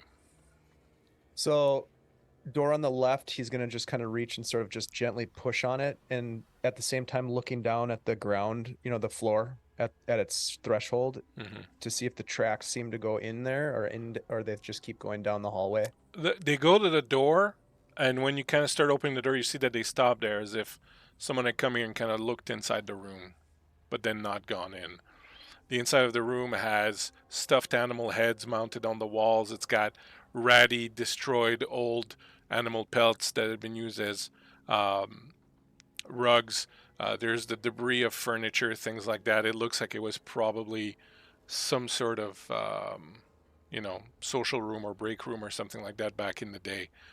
You see like old broken cups and an old wood stove, things of that nature. Whoever has come here opened the door and looked in, but did not go in. Take a few more steps forward. What about the door on the right side of the hallway? When you open that door, you see it was probably some sort of storage room. There are old crates dating back several years, perhaps even a decade. Most of them destroyed, some of them having been ransacked by animals. The only other thing that catches your eye is through the window. You can see the giant wheel that would turn and powering the saw from the river. And there's a trap in the floor, like a trap door in the floor of this room.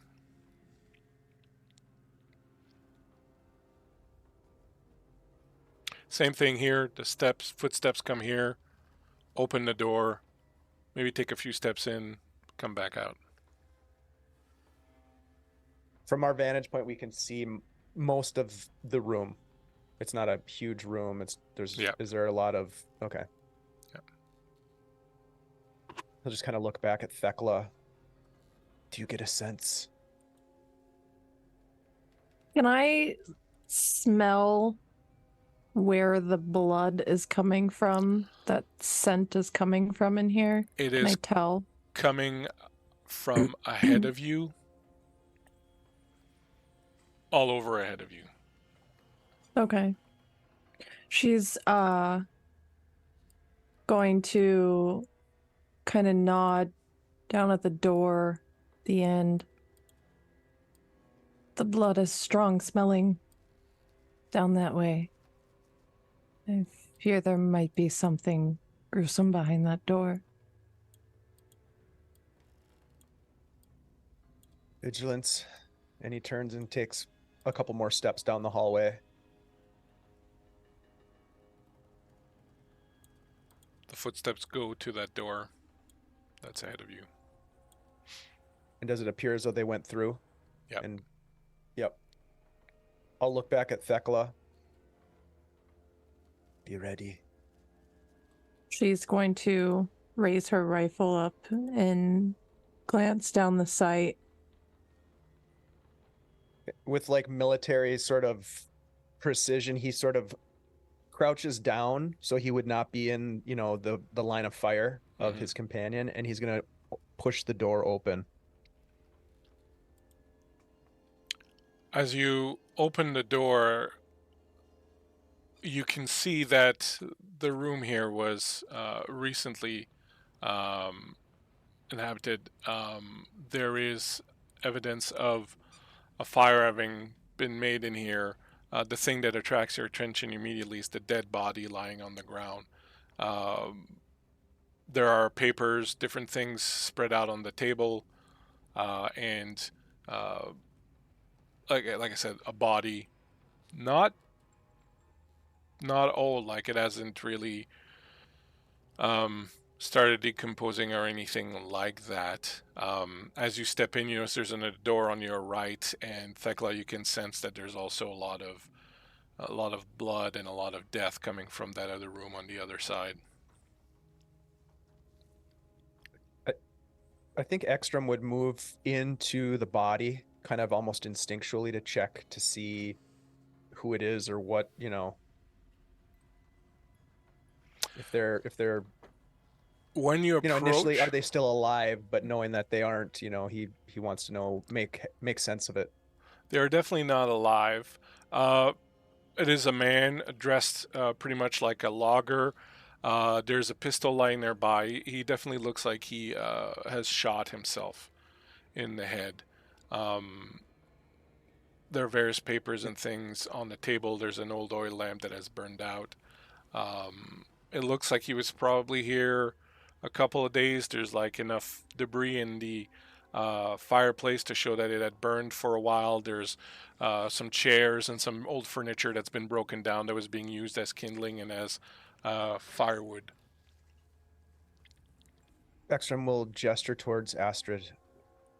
Miss Astrid, is this the one, the Bowden? This is Bowden. It is. You're having difficulty focusing, Astrid. Like all these images are just kind of flashing in you. They're kind of, you feel kind of like you're being pulled like in a bunch of different directions. You're feeling a little bit disoriented and. Astrid sort of like, as she's walking, she sort of stumbles and grasps onto the wall next to her. She looks over at Eckstrome when he says her name, and sort of just like shakes her head, not in a response to his answer, but almost as though she just can't focus on it. And she starts to wander like a little further in, kind of past Thekla. As you pass that door, you feel a strong pull towards it. You feel as if there is something major there. There is a strong presence that is just calling to you, just luring you. You feel a familiarity with that presence, as if you know for certain there's someone you know on the other side of that door. She presses her hands to the door, just muttering to herself, "Ulfrith, are you here, Ulfrith?" And she'll begin to open the door. As she starts opening the door, the temperature drops rapidly in here. It drops by like 10, 20 degrees in moments. You all feel it like just seep into you, this coldness that is really, really not natural. She opens the door, and what you see on the other side is the sawmill room where they used to saw the logs. The ground is covered in ancient runic symbols. There is dried blood everywhere. Every plank, every bit of it is soaked. The table with the saw is soaked. The saw is rusted, but it's also covered in old dried blood. And even Ackerman, who's not necessarily able to sense or see the supernatural, you feel a deep wrongness here, but the rest of you feel this incredibly ancient power that's just residing here, that kind of emanates here. You feel like this is a holy site, almost like this is a place of worship, a place of sacrifice, a place of dedication, a place where some sort of deity-like power would have resided. What do you do? Can I inspect the runes? You can. As you step into the rune, bend down to look at the runes, you see one rune. You recognize it. It is the rune Isa, which means ice. and as you see it, the floor beneath you creaks, and the rest of you see her fall right through the floor as the boards under her break apart, and she falls down and disappears out of view. You fall, Astrid. You hit the ice of the water below, and you go through it right away. You feel the coldness, the darkness just sort of envelop you, the water, you react, you scream instinctively, the water starts pouring into your mouth. What do the rest of you do as you see her fall down and hear the breaking of the ice and the splashing of the water underneath? Let's do an initiative and let's see what you want to do. Initiative in Vaesen is done with cards. I will draw a card for each of you. Some of you may have powers that allow you to affect initiative. I would invite you to look at your talents to see if you have such a thing. I don't know if you do. Can I have like an RP thing before I Yeah, fall absolutely. into the 100%. Once Astrid reads the ice rune, she's going to look back at Thekla, and that's when she makes eye contact with Thekla, and that's when she falls through, kind of reaching out to her as she does.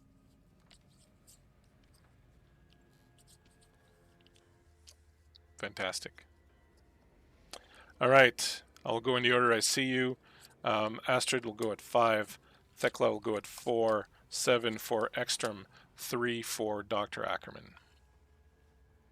So we will start lowest first. Yeah.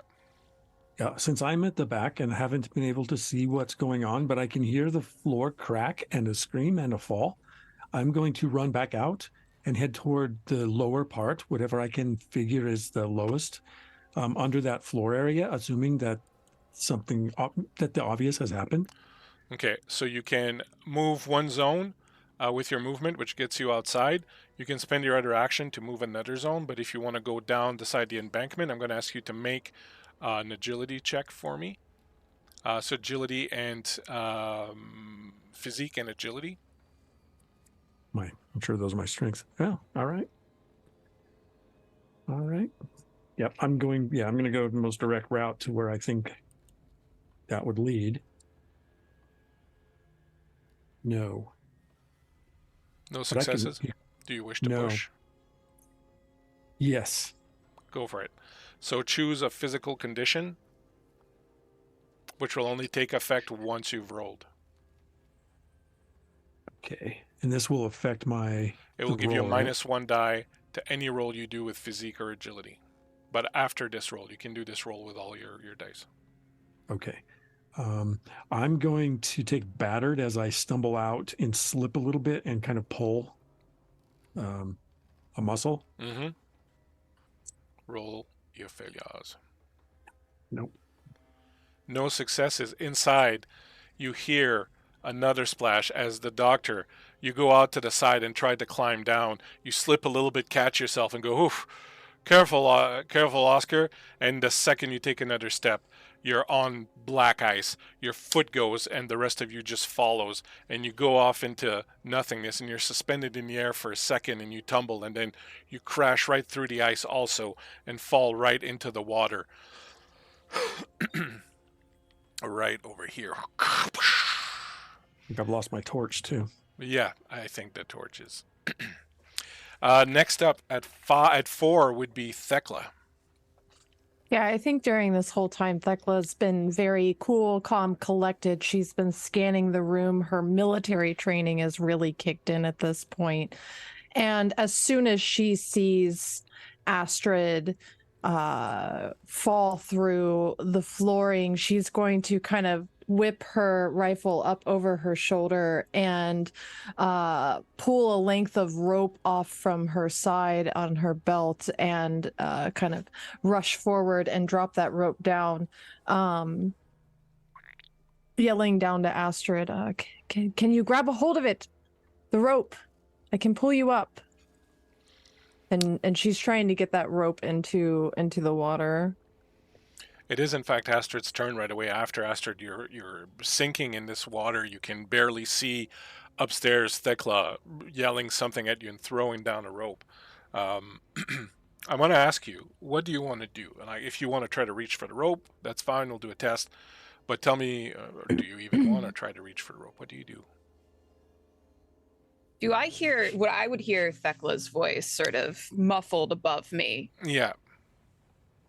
I'm not necessarily, because I don't think I would notice the rope, but I am going to try to swim upwards towards Thekla's voice. Okay, so go ahead and give me a physique and force roll. I had to roll 2 dice. I rolled a 1-6. That's nice. That's all you need. I do want to remember each of you do have an advantage, right, that you can use at some point. It's 6 or dice, just so you know. But 1-6 is good enough. You fight against the water that's kind of pulling you down. You fight against the coldness that's already kind of seeping into you and making every movement just pure pain. You reach up, start clawing your way up, and as your hand breaks the water, you see the rope there, and you manage to kind of grab onto it a little bit with your hand. Eckstrome. Eckstrome is confused at what's going on. He hears a scream. He races to the door and sees Thekla throwing the rope, and he doesn't see the doctor. And he shouts, "Doctor! Ackerman!" And he's going to retrace steps, quickly scanning in each doorway if they're still open, but racing out. And he'll use all of his movement and actions or whatever it takes to get So to where give he me might be able to see the give doctor. me a vigilance roll to see if you can spot the doctor. You can easily get Okay. to the side, and before you commit your second action to going down or something, I'll have you make the roll to see if you can see the doctor. I did not succeed, but I'm going to you know what, I'm going to use my advantage, so I'll roll one more. Okay, 2 more dice. An advantage, 2 more dice. 2 more? Yeah. Okay, good, because that did not succeed, and nor did that. So now I'm going to push if I can. Yep, you can. Just take a physical. You're going to take a mental, in this case, condition.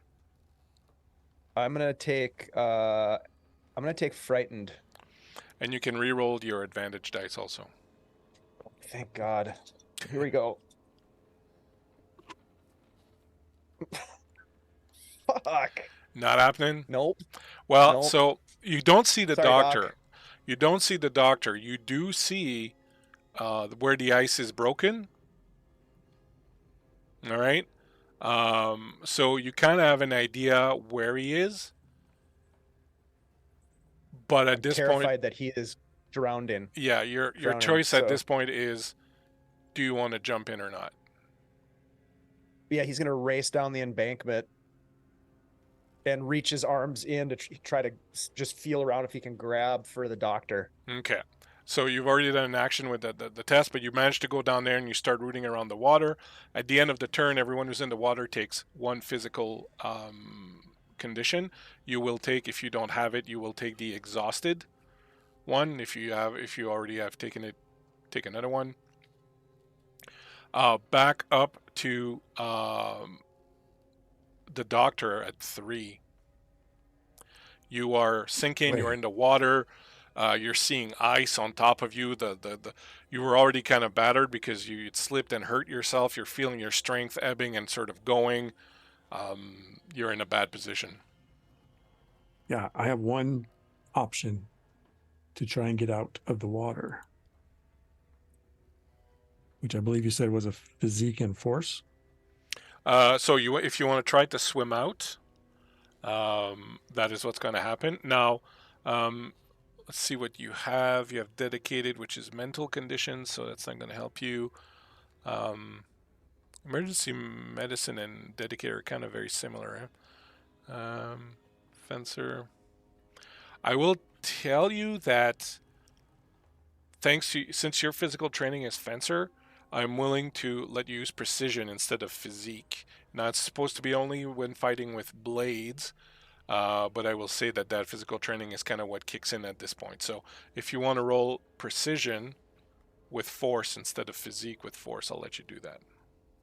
Okay, I don't have force anyway, but it does give me 2 dice or 4 You dice. do have an advantage also that you can use if you want. I better do that. I better do that because it's my time. Blub, blub, blub. That is 1 success. All right. So, Eckstrome, you'll see suddenly, way not where you thought he was. The doctor kind of pulls out. So there's like ice on near the embankment, and there's a hole. So you're kind of where he went in. So you were kind of rooting around in there, and he pops up like, like a few feet away on the other side of where the ice is. You just kind of see him come up and sort of reach out. So now you got a bead on where he is. At 4, it would be Thekla. Thekla, you see that Astrid has kind of reached up and has a tenuous hold on that rope, but she is kind of clinging to it. What do you want to do? If I can, I'd like to try and start attempting to pull her out. There's a rule in Vaesen that allows you to switch your initiative with someone. So you could, if you want, switch it with her to give her a chance. I would love to do that. To get a better grip on the rope and before you start pulling up. You want to do that? Yeah. Right. So please. this change persists, right? So from now on, you're going to go at 5, and Astrid's going to go at 4. So Astrid at 4. You see the advantage. The rope's there. You want to try to like pull yourself out more and kind of get a good grip around it. Yeah, I'm gonna try to like wrap it around like my arm and haul myself a little bit more out of the water. Okay, so I will let you use your physique and agility instead of force. Do notice that you are exhausted, so you have 1 die less on your roll. Can I use my advantage with you that? Absolutely can. So that would be 4 dice? You're rolling your physique plus agility, so that's 3 minus 1's 2 plus 2. Yeah, 4 dice. I can do basic math. 2 successes. 2 successes, that's excellent. So with a will that you don't, and a strength that you don't even know where it's coming from, you pull out your other hand and wrap it around the rope and then pull up again and then, wrap it around you. And at this point, you don't have the strength really to pull yourself up, but you're tied pretty tightly. Yeah, I'm holding on. So creep, go ahead. Sorry, Thekla, go ahead. You're going to make a physique and force roll to pull her out of there. 1 success. All right, that's all you need. So with a little bit of difficulty, she's drenched in water. There's ice kind of clinging to her. She's kind of dead weight at the other end of the rope. But you wrap the rope again around something and use that as a fulcrum and, pull the rope as hard as you can. And you start lifting her out. At the corner of your eye, Eckstrome, you would see that she's rising up on that rope and going up into the air. You manage to start pulling her out, and you're getting her into where you are from the water. Back down on the shore then, Eckstrome, you see the doctor is a few feet away from where you are. You see him now. What are you going to do? You can't reach him just with your hand from where he is. Is he too far out in the water? Yeah. I'm going to quickly shrug off the big overcoat that I have and dive into the water to try to grab him. Okay. And then with the idea of swimming him back to shore or to some sort of stable ice. So go ahead and make a physique plus force. Now, you do have tough as nails, which gives you +2 force when fighting unarmed. But I certainly feel that in this particular condition, it would apply as you're kind of fighting. You're fighting the current, you're fighting the cold, you're fighting the ice. So I would say you can get those 2 dice also. Okay.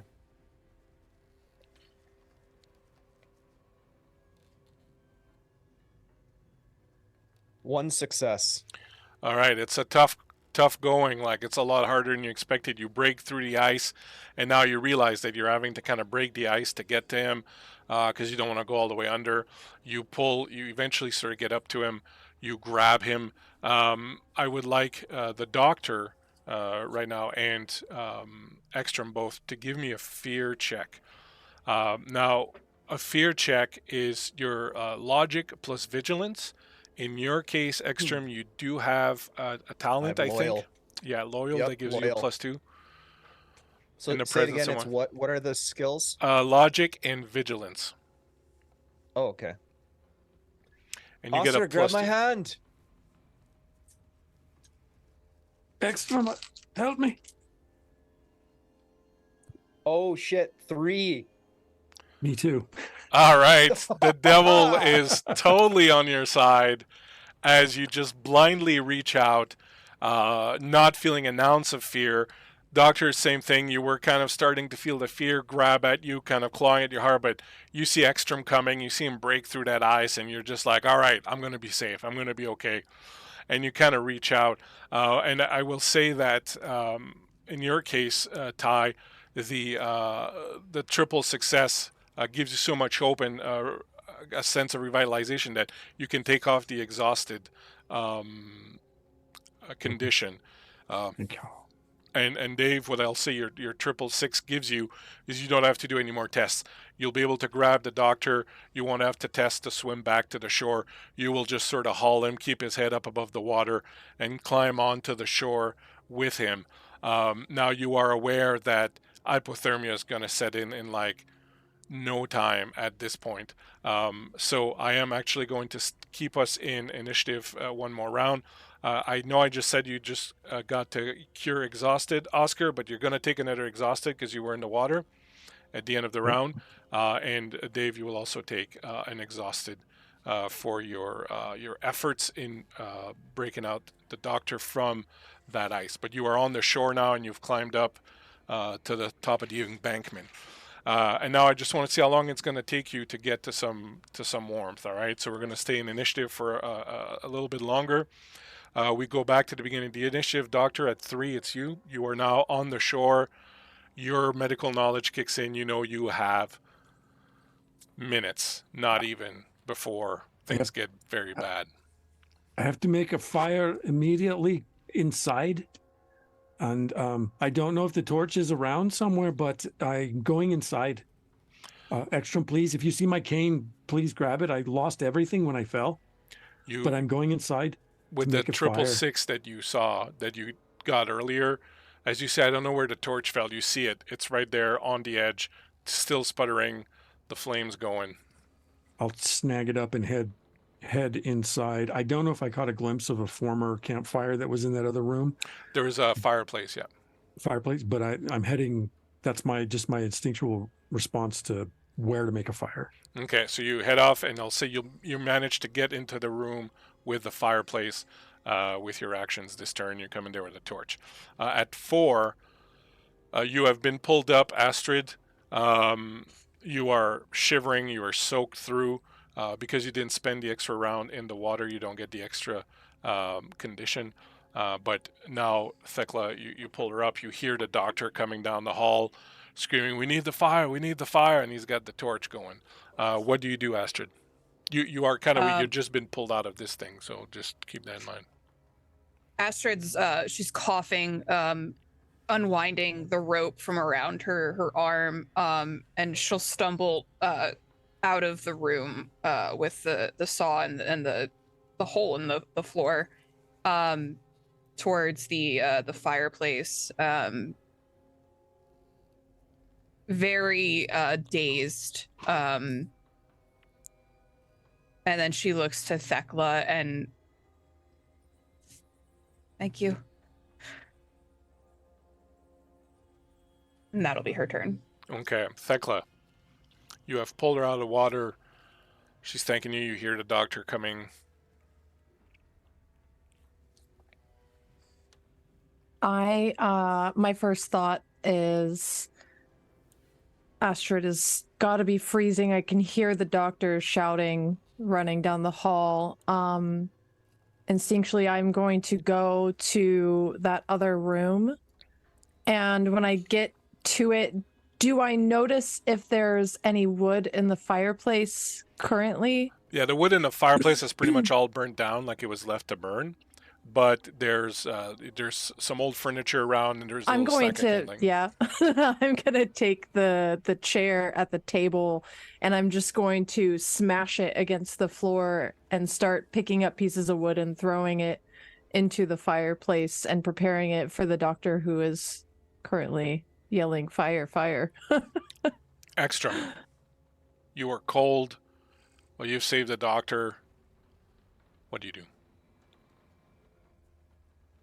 Eckstrome is going to scramble up the embankment and follow the doctor inside, knowing full well that, they're not out of danger yet. So he's going to move into the hallway and be right behind the doctor as best he can. Okay. You come up behind the doctor. At the end of the round, the people who were just in the water, so now that you're out of the water, you're going to take a physical condition every 2 rounds instead of every round if you're wet. So the doctor and Dave, you're okay because you just took one, you were in the water, so you have like a grace round. But at the end of this round, Astrid, you take a physical condition as the hypothermia is starting to set in, the cold's starting to set in.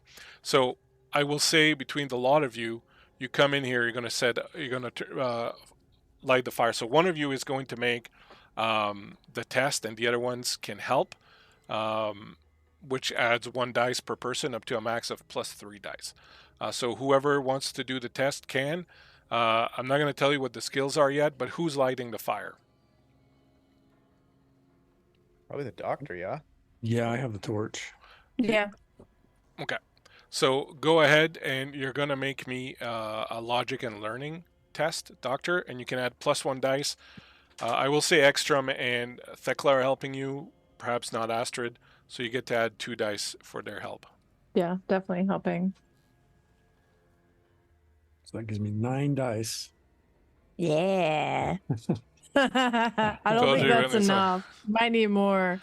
Who knows? I've seen someone roll like 12 or 13 dice and Don't get no 6. curse it, Bleak. Why not? Well, believe it or not, out of 9 dice, I got 1 success. Okay. That's good enough. That's So all you you get need. the fire going. Now, I am going to ask you, Doctor, you get the fire going.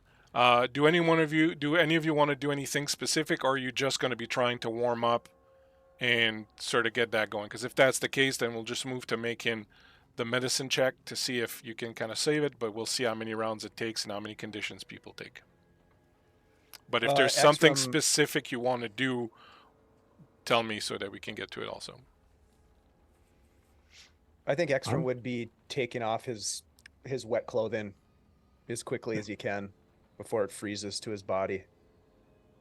Yeah, I believe Thekla would have in her camping gear, she has a rolled up blanket, and she's gonna pull that out and kind of drape it around Astrid in an attempt to keep her warm. Okay. Awesome sauce. So, Doctor, you're going to give me a the precision plus medicine roll.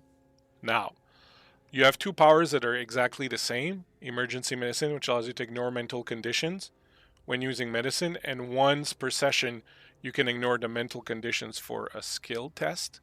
So they're very they're very kind of similar. Actually, they're not, because the other one's once per session, right? Right. Yeah, so totally ignore that. So go ahead and give me a logic plus, a precision plus medicine. You have emergency medicine, so you could ignore mental conditions. You don't have any. If you want, you can use your dedicated here to ignore your 2 physical conditions. That's what I'm going to I'll say. do That dedicated will allow you to ignore either mental or physical Okay. conditions. I will do that. Yeah. All right. Because I've got 2 right now. Yeah. Okay. 2, 4, 6, 8.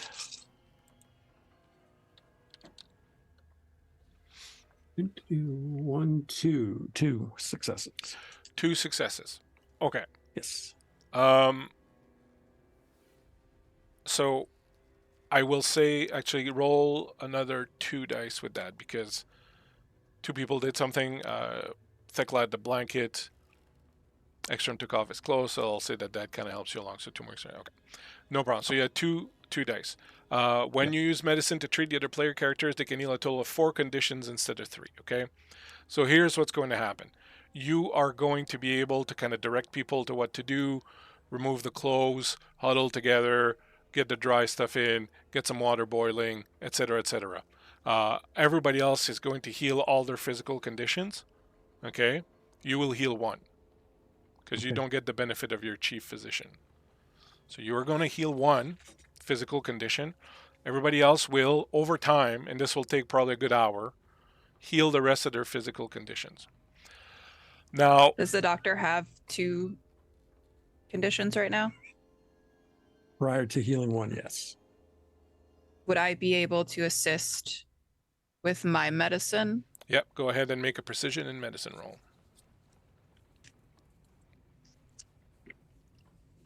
One success. Okay, good enough. So you heal also another physical condition. Astrid, thank you. I'm really starting to see the value of the old ways. Astrid's just like bundled up. I imagine she had sprinkled some herbs in your tea, and was just nodding, and her teeth are chattering. I'm sorry. I tried to go out and help you, and I ended up throwing myself in the river. I greatly appreciate it. Don't know if I foresaw your death or my death at this point, so It was close. But we can laugh about it now for the moment. Something else that happens, Doctor, as you are treating your friends, when you get around to treating Eckstrome, now that he's removed his clothes, you notice something odd. And I'm going to just write you a little message and tell you what it is, and then you can do what you want with that. The rest of you are going to spend your time just getting warm and sort of getting back on top. Is there anything you want to do in that downtime? You got like about an hour there. Is there anything specific you want to do, or are you just going to sort of try to get warm and kind of dry your clothes and get ready to move on? You could investigate the place. There's some stuff maybe to find. I think because Thekla didn't fall in any water, she has no healing to do. While everyone's kind of gathered around and Astrid and the doctor are taking care of everyone, Thekla's gonna kind of root around the place and be nosy and see what she can find. I sent you a message there, Dr. Oscar. Give me a logic plus investigation. Thekla.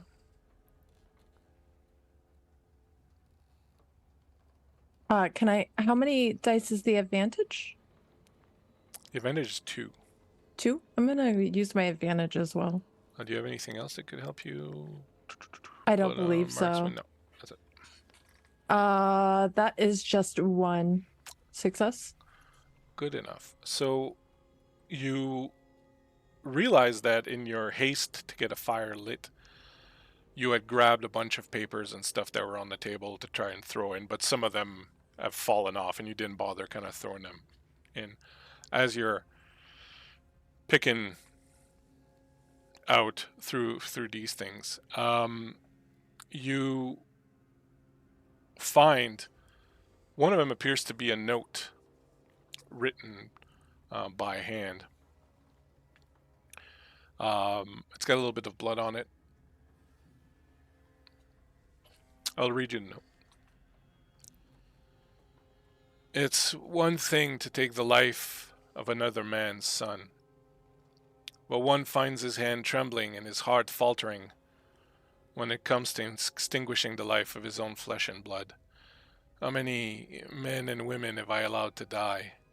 How many have looked the other way as they were sacrificed to the unending hunger of that thing in the woods? For that matter, how many have died over the years to sate the unending hunger of Lokkspindlar? A plague upon our world, both the company and the monster it sought to appease. 9 every 9 for 3 long years, and not once did I falter, but when the lottery returned my own son's name. I knew ending the sacrifices would likely have repercussions. But it was my son, damn it. How could I simply give him up to this monster? I do not know if anyone will ever read this. But if you do, and if you are hearty of heart and soul, you may find answers to the south and the throne of oak. But more than likely all that will await you there is a cold grave. I leave my guilt here, but I leave also a gift made from my own hands. I hope it may help atone for my sins, at least a small amount. If you have more courage than I, you may find use for it. It started here 3 years ago. It may as well end here. A curse on Lokkspindlar. A curse on my soul. And it is signed, Bodenyorth.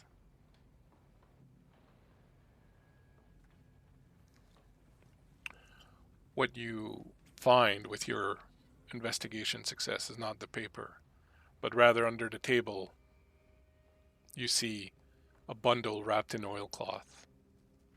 When you reach for it and pull it out, you realize it is a wood chopping axe, but it has a strange silvery head, and there are runes marked on the head.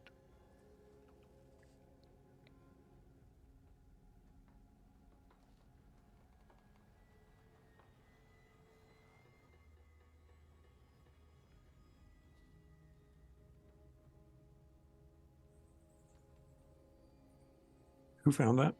I did. Yeah, Thekla did. Oh, I'm sorry. I was waiting. Are you going to tell me the runes? I know. Do you know runes? I don't know. Do I know runes?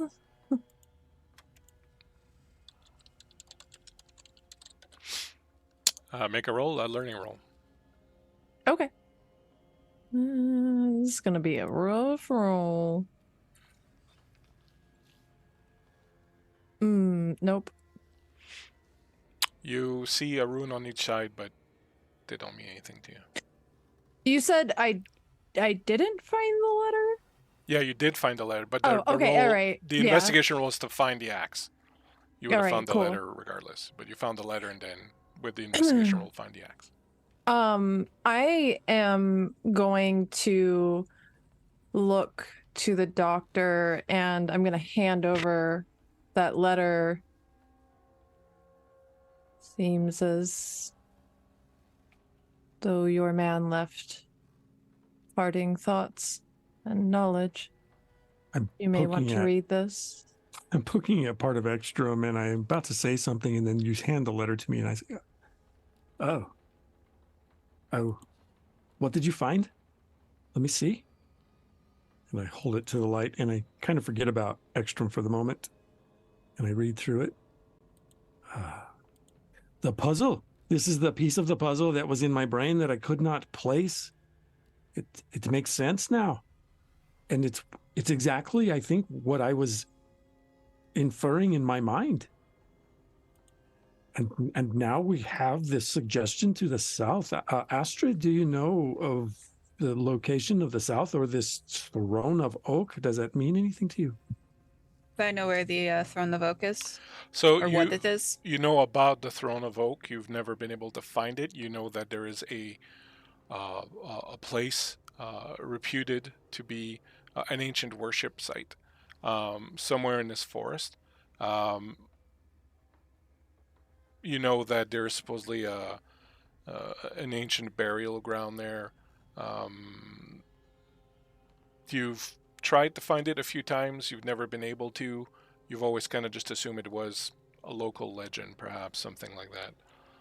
But you've certainly heard of it, and you know that in the legend, it is a place where the people that first live in this area, that had villages back hundreds and hundreds and hundreds of years ago, it was a hanging tree, a giant oak where they would hang people, but those people disappeared in time, and sort of things moved on, and it kind of became a legend more than anything else.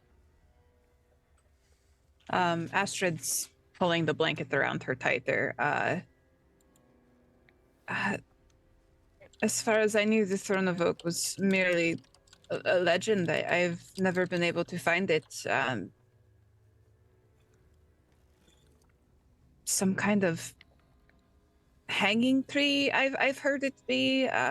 Hundreds and hundreds of years ago, the villages that were here, there's a burial ground there, supposedly, too. But no, I'm sorry, I do not know where it is. I wave. Stand closer to the fire. You need to warm yourself, please. She but here, scoots closer. I hand the letter across to you as well. Read this. Says something about the monster to the south. And I also glanced down at Thekla's axe that she's holding. Yeah. Go ahead. Oh, just what else there did you find? Thekla is going to reveal the axe to Astrid. Seems as though he's left this in his wake. Do these runes mean anything to you? Can I see if I know what the runes are? Yeah, I will say you don't need to make a roll, given that you're a satyr. There are 2 runes. On one side is the rune Uru, which is a rune for strength. And on the other side is the rune Soilas, which is Soilo, which is the rune for sun.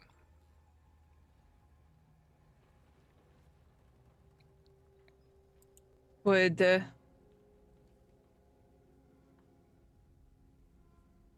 I know what these runes would do on a weapon? Go ahead and give me, my friend. Should give me a learning roll, but I want you to. Well, it's going to be the same thing. So I was going to say use your empathy instead of your logic, but go ahead and use your logic and your learning. That is going to be 2 successes. The silver axe, the runes, the notion of a graveyard, the notion of a hunger, the sacrifices, the dreams you've been having about the ancient Viking warriors. You fear that what has been awakened is a draugr.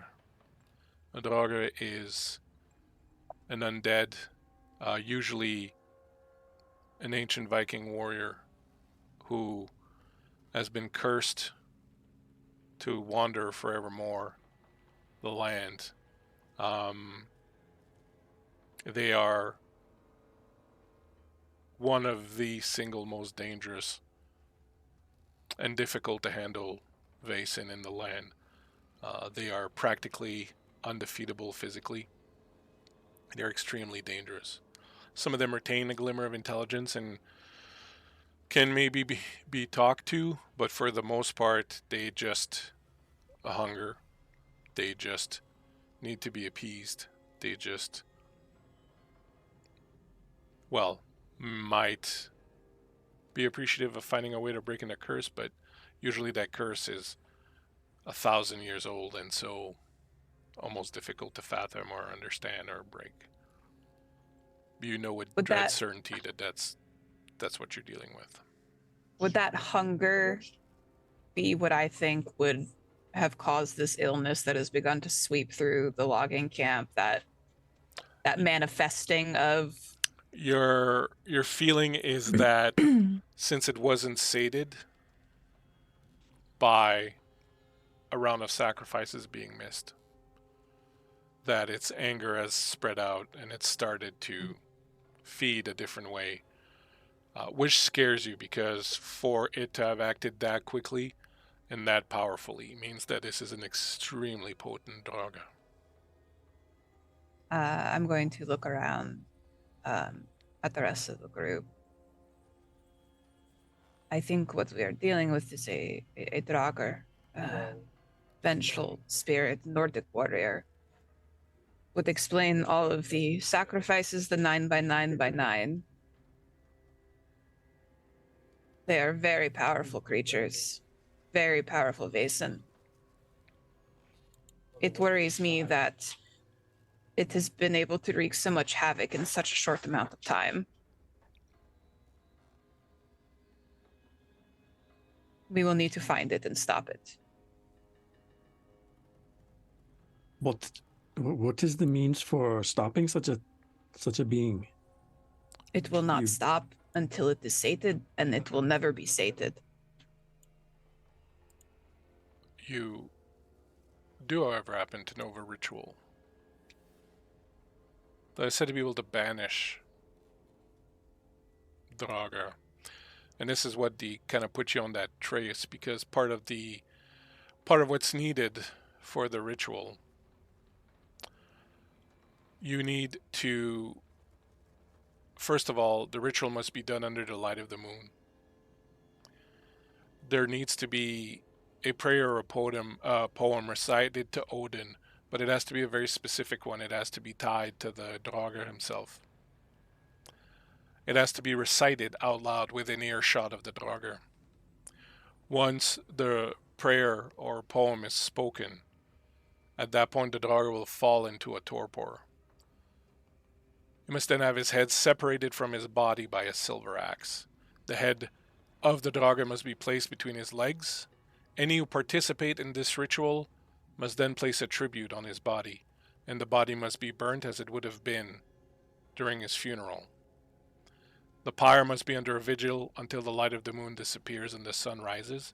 At that point, you must mark the grave with an Othal rune, which is the rune for inheritance, and whisper, "Your burden is lifted." Then the Draugr will be gone. However, one more thing you need for this ritual.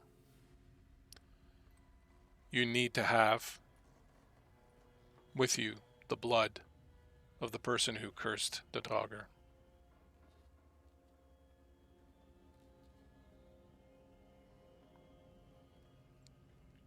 I will copy this into notes tab. I'm going to relay all of that information, word for word, to the rest of the party. We have the axe, which is a start.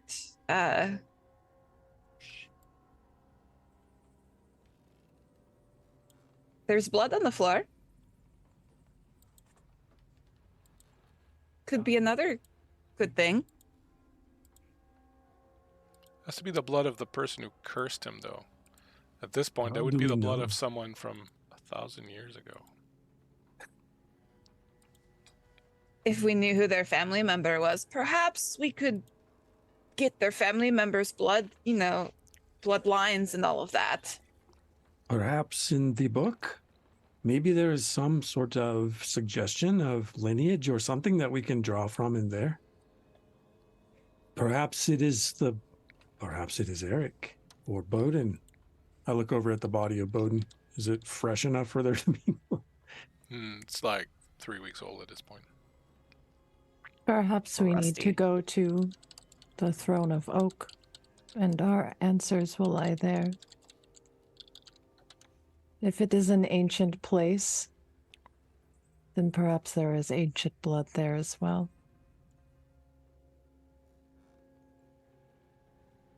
I You want me knew to there find was it? more to you, Thekla.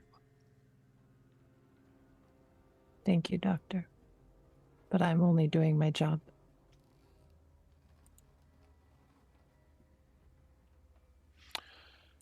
You get dressed, having dried out, gotten warm. You get dressed again. You step out of the sawmill. One moment, one point of order. At some point, I just pull Eckstrome aside and say, "When we get this all figured out, I wish to talk to you, and thank you properly for pulling me from the river. Suffice to say, for now, that we are equals. We're even." It's like he hasn't heard a word that's been said in the last hour. And as Dr. Ackerman tells you we're even, you hear in the distance, Dave, plaintive notes of a stringed instrument, very much akin to a banjo. Notes that you've heard once before, a long time ago, on another occasion. He just says one word that may or may not make sense to anyone that hears it, but it's directed at the doctor. Gallow braid. And you can see that his fist is clenched And when he opens it up, there's a pearl earring in it, and it just drops to the floor and just rolls.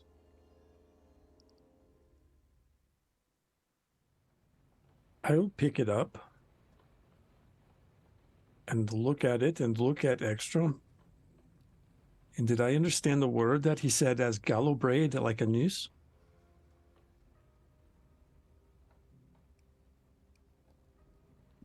I glance at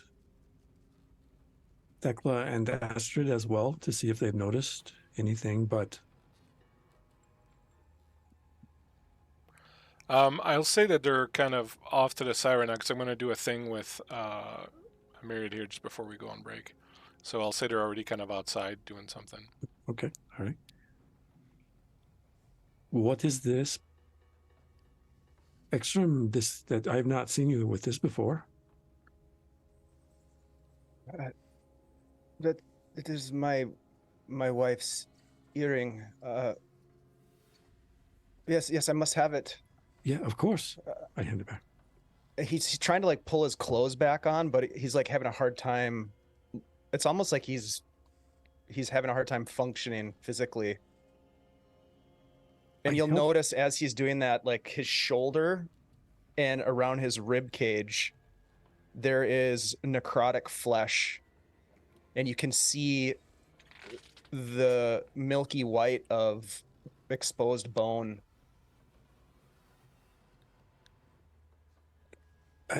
This is what I wish to talk to you about in more detail, but I don't know if we have time.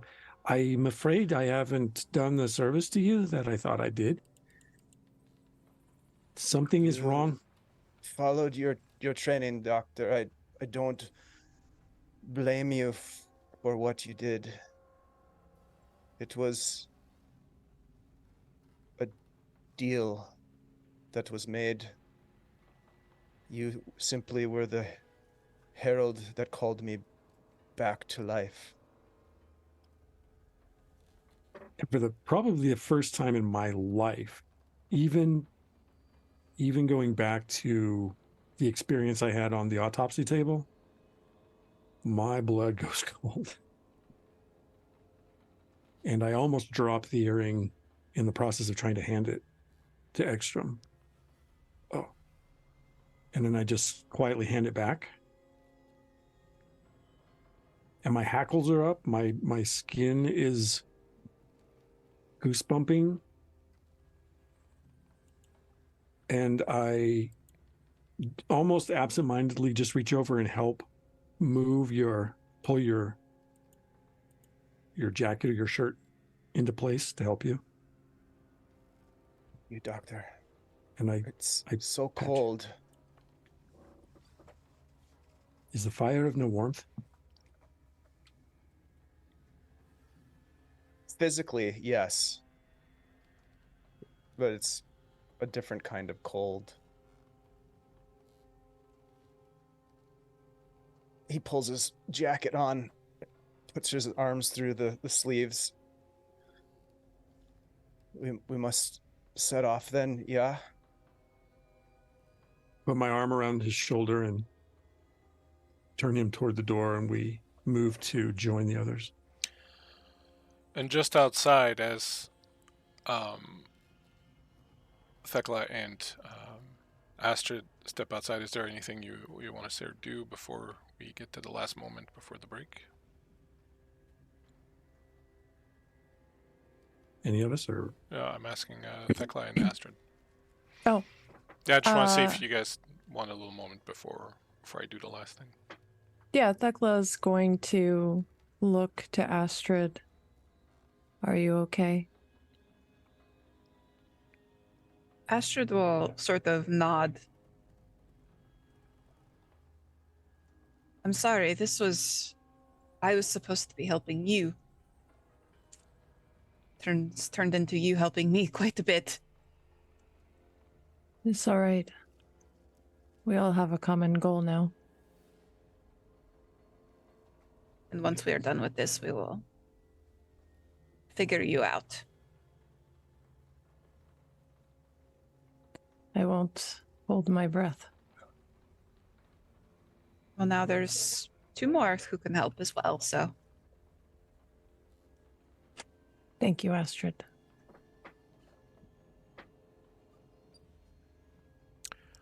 And as you stand there wondering how in hell you're going to find the Throne of Oak, you look up into the sky and the two ravens are looking down at you, one kind of suspiciously and the other one with what seems like a bit of mirth, if you could detect mirth on the face of a crow.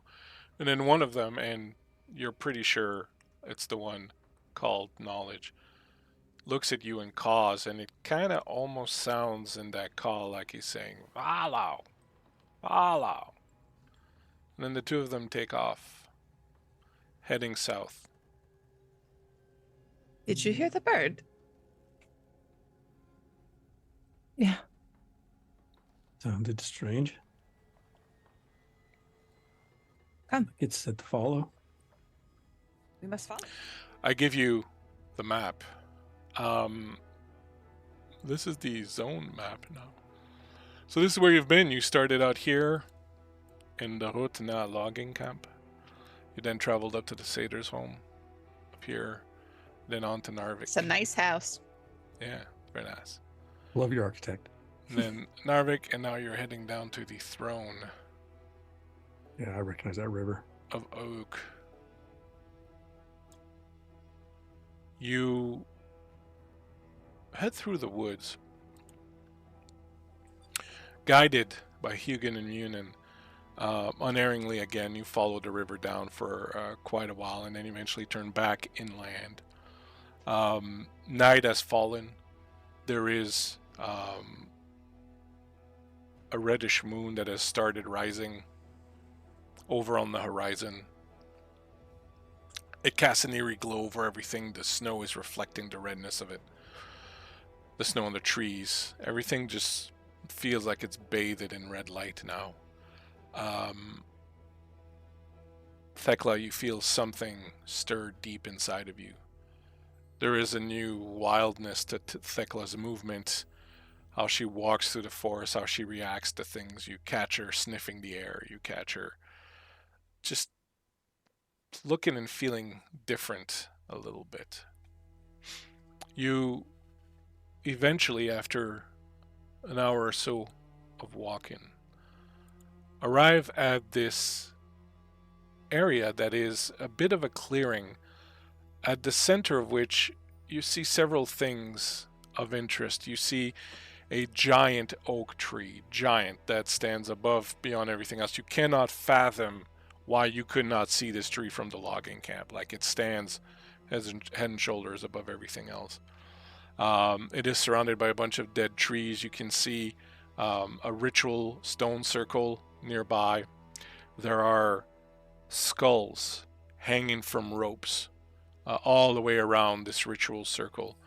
You can see the earth has cracked in a lot of places. The snow is dirtied by cinders, by blood, by ash. The entire place is covered in this fine mist, and as you approach it, you feel the very wrongness of it. You feel an ancient power that kind of stirs and lives here. You know that this is a place that has seen death for, who knows, hundreds, 1,000 years maybe, and that still, basically almost to this day, sees death. How do you wish to approach this place? I want to say that I'm helping Eckstrome along. I think Eckstrome is moving slowly now. Is that correct? Yeah, he seems much more fragile than he did before the incident in the river.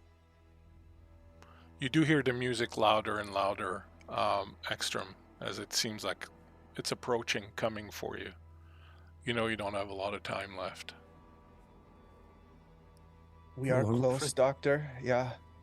We're getting close, yes. When the time believe- comes, I believe- you will have to let go. But don't say that. Don't say that. Come on. We'll get you there. It is not the getting there that I'm worried about. It is what will be there waiting for me. There's concern for us all. about what is ahead, but we're together, and we've made it this far. And Thekla and Astrid are more than capable. Just come along, friend. Yes, yes, of course.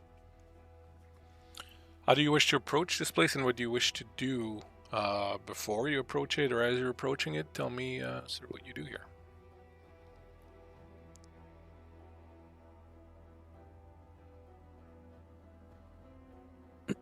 I have a question. Did I drop my cane when I fell in the river, and did I retrieve it? I don't I would don't say know you that I would have did. retrieved it, yeah. Okay. I'll have my cane out. It's just in my hand like an umbrella.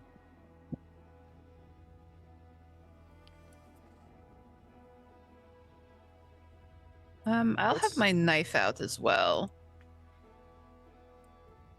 Eckstrome's gonna reach into his inside of his jacket and pull out the revolver and hand it to Oscar.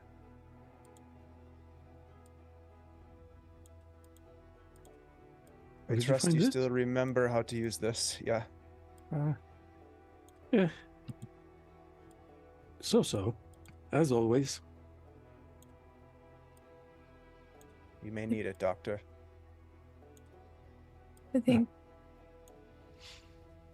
Thekla is back into her military training mode. She has her rifle readied and she's scanning the area, looking for really anything that may stick out to her.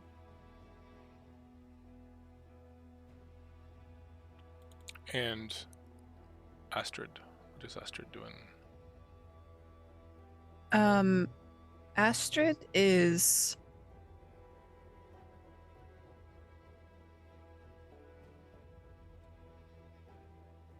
I'm not having any like visions right now, am I? Well, are you going to try to have one?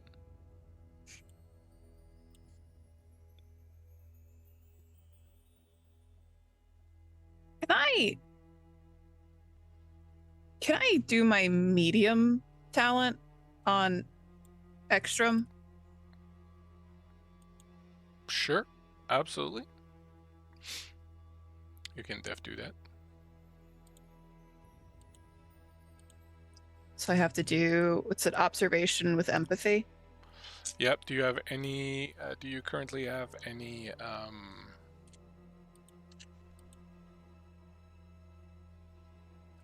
conditions? No. Let's go ahead and roll it, and then tell me what you got. That is 2 successes. And tell me what this looks like as you do this. I mean, it can be fairly subtle. You don't have to go into a whole song and dance thing, but if someone was watching you, what would they notice? Yeah, so I think that we probably would have noticed the sudden change in Eckstrome as we are walking to the Throne of Oak. Mm-hmm. So once they're sort of standing outside, Astrid starts to sort of chant under her breath, calling on the spirits of the land to basically tell her his future. And you got 2 successes? Mm-hmm. You start hearing this distant music that is coming closer and closer, a sort of stringed instrument, like I said, similar to a kind of banjo type of music. It's approaching and approaching. When you look at Eckstrome, you see a cadaver. You see the body of a dead man, flesh eaten away, bones poking out. You see his skull. He's standing there next to Ackerman, who doesn't see any of this, but he is literally a skeleton with just a little bit of flesh left on him. That flesh is kind of rotting away as you watch him. You get this utter sense that this is someone who escaped the grave when he wasn't supposed to.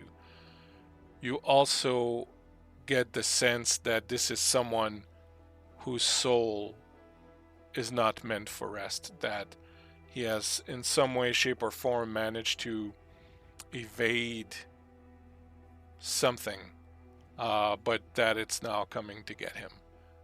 And the future you see for Eckstrome is one where the body is dead and the soul is no longer at rest.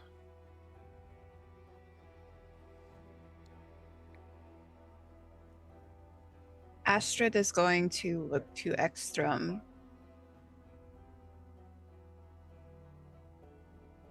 What is it that causes you such unease?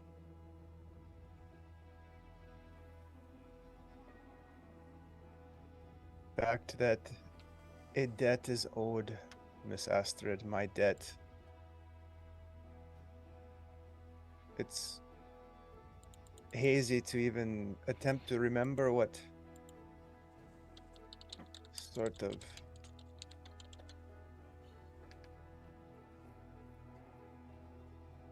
pact was made, but I should have died a long time ago. Joined my precious Sophia.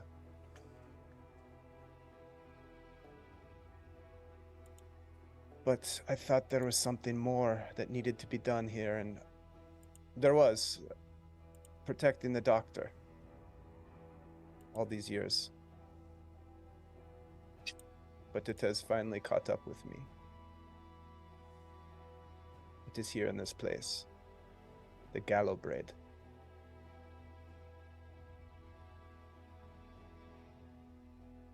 Astrid sort of regards Eckstrome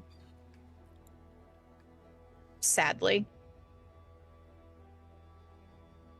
And she nods.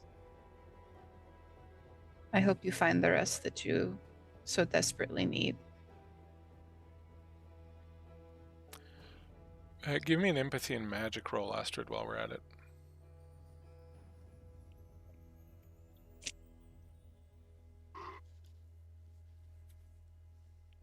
One success.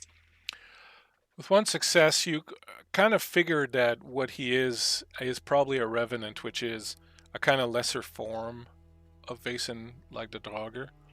One of the things about revenants is that they can possess other bodies.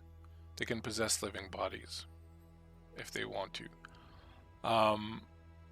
You know that the way to put a revenant at rest is to take its human corpse. You have to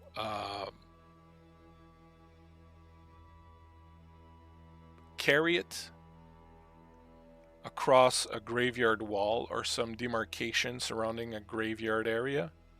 You have to carry it across it, and then you have to bury it into ground that is consecrated. And if you do that, then the Revenant's curse can be lifted.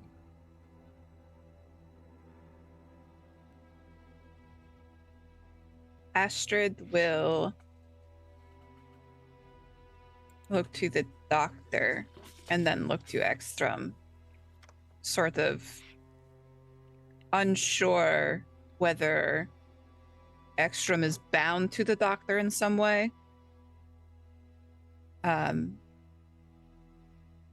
I do know a way of lifting a curse such as yours.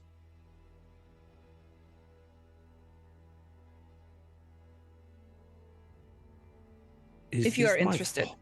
Is this my fault? And I look back and forth between Eckstrome and Astrid. Is this somehow my fault? Not, Doctor.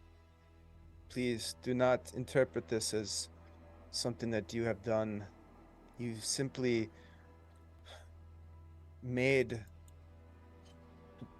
the transition to life possible with your skill. I had to make the decision myself.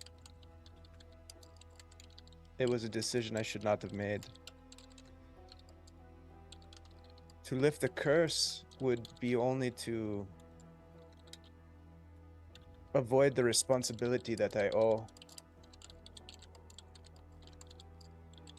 I fear that even with a curse lifted, I would not rest.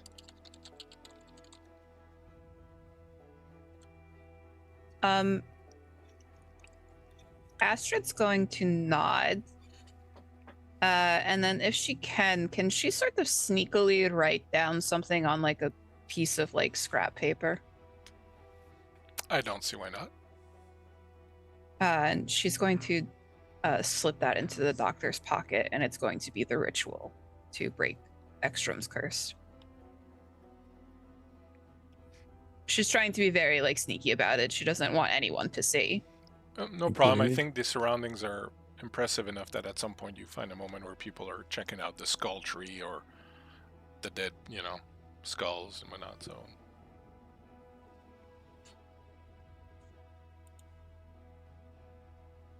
The time being, we have work here to do. Shall we go investigate? You see Thekla kind of glance around, and she lifts her nose to the air. I smell something. Is it Old burial ground. Many bodies are nearby. Something else. Something's coming.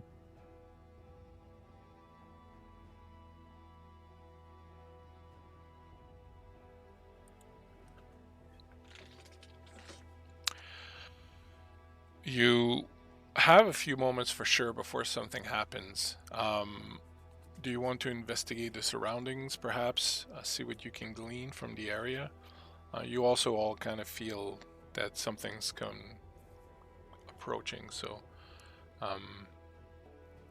if you would like to take a look while you can, might not be a bad idea. Are the torches lit when we arrive? They are. They are. Okay. That's creepy as hell.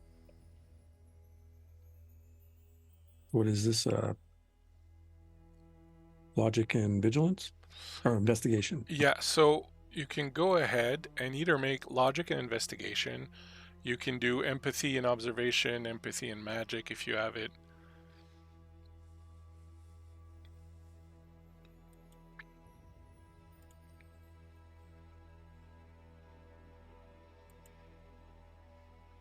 I got 2 successes. I got 1 success. 1 success for Eckstrome. 1 for Ackerman. Okay. You find up in the northern area there's like that little pile of ice. As you approach, first of all, you notice that there are skeletons littered everywhere. This is essentially a kind of giant burial ground where sacrifices have been made. You find, as I said, skeletons, skulls around the prayer circle made of stone. You get the feeling that that's probably not necessarily very meaningful. The thing that is interesting is where that ice is there in the northern corner, right in this area here. You can see that as the ice and the ground here have kind of shifted, it's opened up a kind of little way into the ground, and you can see that beneath the ground there, down that hole, is a burial crypt. As you kind of investigate it, you can see several runes and symbols and things kind of written around. Your rolls are good enough. As you approach it, you see written at the entrance of it runes that basically spell out to you, Astrid, "Here lies Jarl Ulf Mooncursed, thrice cursed by the blood of women and the light of the moon." I'll read that out loud to the rest of the party. "Here lies Jarl Ulf Mooncursed, thrice cursed by the blood of women and the light of the moon."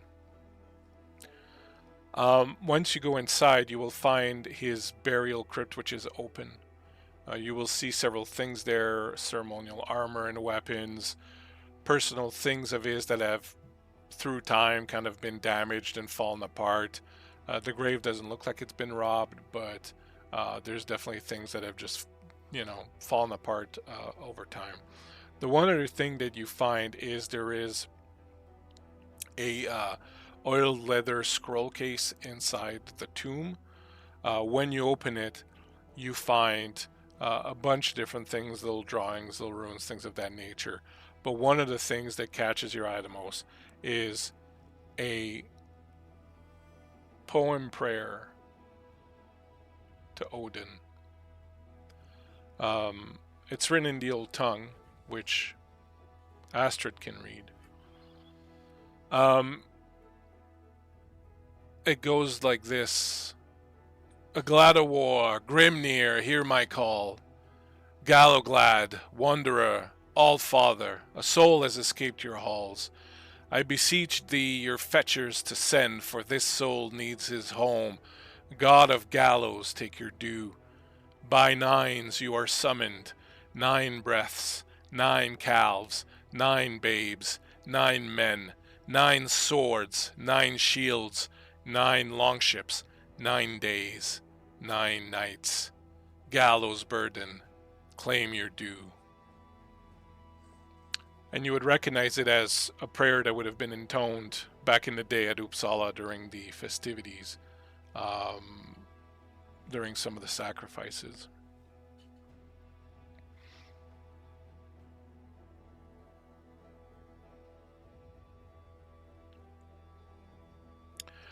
Does any of you make sense of this?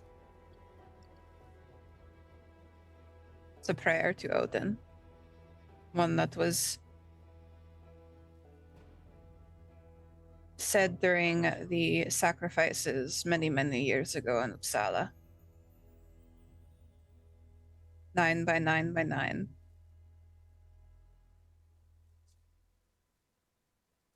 Is this the prayer then, yeah, that we need to put this Draugr down with? Astrid will nod.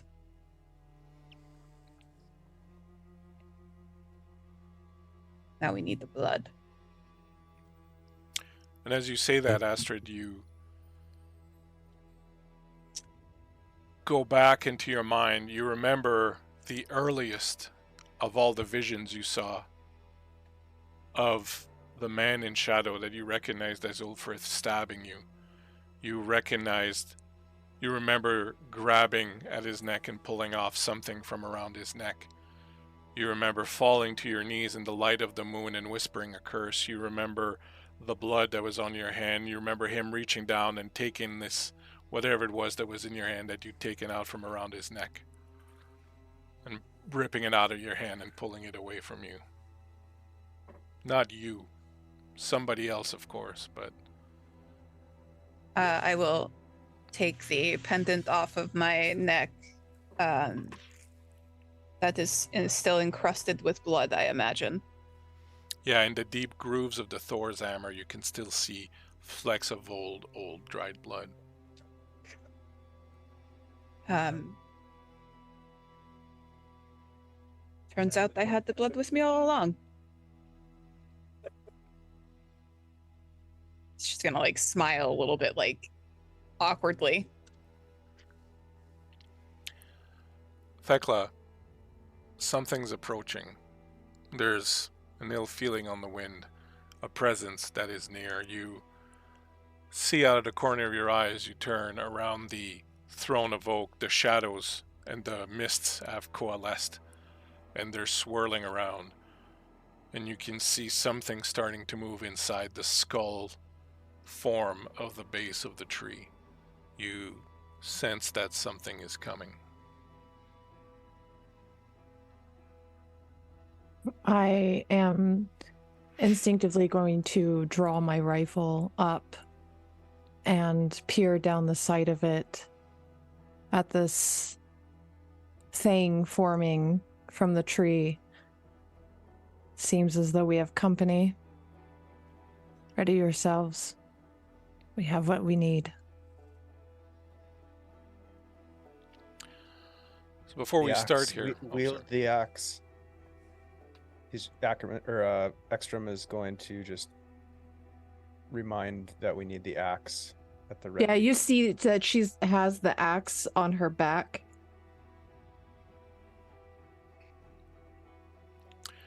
So this is how this works. You have the ritual. We're going to do initiative. And we're going to start the encounter.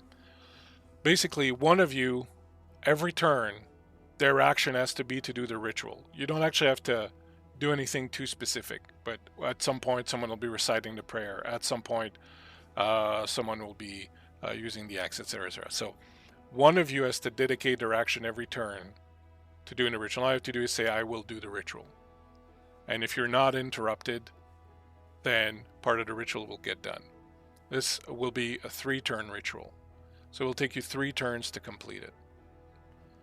During that time, the rest of you have to, 1, survive. 2, make sure that whoever is doing the ritual is not interrupted. Who's doing the ritual can change every turn. So if someone's like, oh, I can do something this turn to help, and they were doing the ritual the turn before, then somebody else can say, okay, well, I'll do the ritual this turn, and they come over and they pick up reading the prayer or whatever you're doing. Okay? If you fail 1 turn to do the ritual, it restarts. Okay? Real quickly. Yeah. As this creature is approaching, I'm going to reach in my bag, take out a syringe, and inject my thigh. It's been a while. Hey. It's party time. It's party time. Doc is doping up. This is a new medicinal treatment that's working wonders. I will say, Doc, that for the duration of the combat, you can add 2 to your precision, and you will not suffer penalties from mental conditions. Oh, thank you very much. Go. Yeah. Yes, Creep. How before we start, how close is Eckstrome to me? No, how close do you want him to be? How close are you, Dave? Well, not intentionally close or far, to be honest. Like, I think it would be more up to Thekla on how close she would want to be, because he's just sort of like turning around at this as this thing is approaching, and he also has his rifle sort of swinging it around.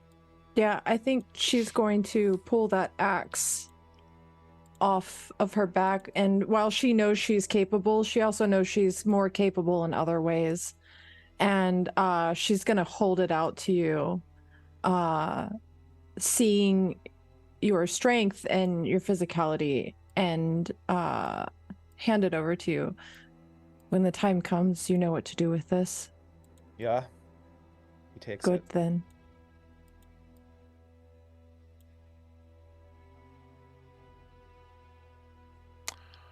My friends, are we ready?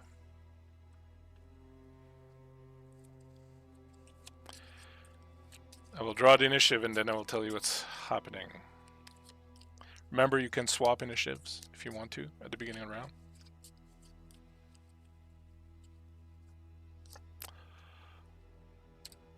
Astrid is going at 7. 3 for Thekla. 9 for Eckstrome. 2 for the good doctor. And I draw 2 cards for the Draugr, who has a savagery skill that gives him an extra action each turn. As you turn towards the Throne of Oak, you see the skull part of it shatter and open up as a gigantic axe breaks through it from the other side. Clawing its way out of this tree is this giant ice-bound Viking warrior of old, wearing a helm with a stag's horns on it, wielding just evil and menacing looking axe. You feel the energy, the power, the ancientness just sort of radiate off of him as Ulf Moonkers the Draugr climbs out of the throne of oak and stands before you, easily 8 feet tall, massive, indomitable. I need you all to make a fear check. A fear check is your logic plus vigilance.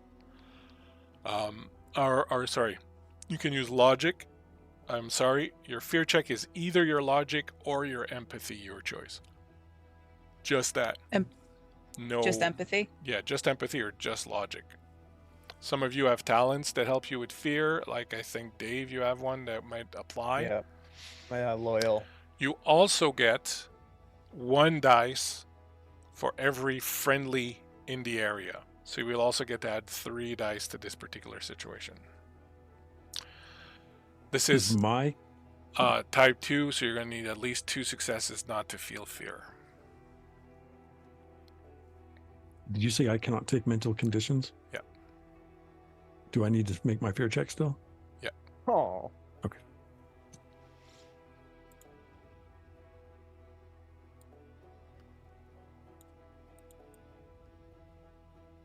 That's a big old goose egg for me. Goose egg here too. I had 7 dice. I got no successes. Yeah. Do you No wish to joy. push? I do wish to push. I will.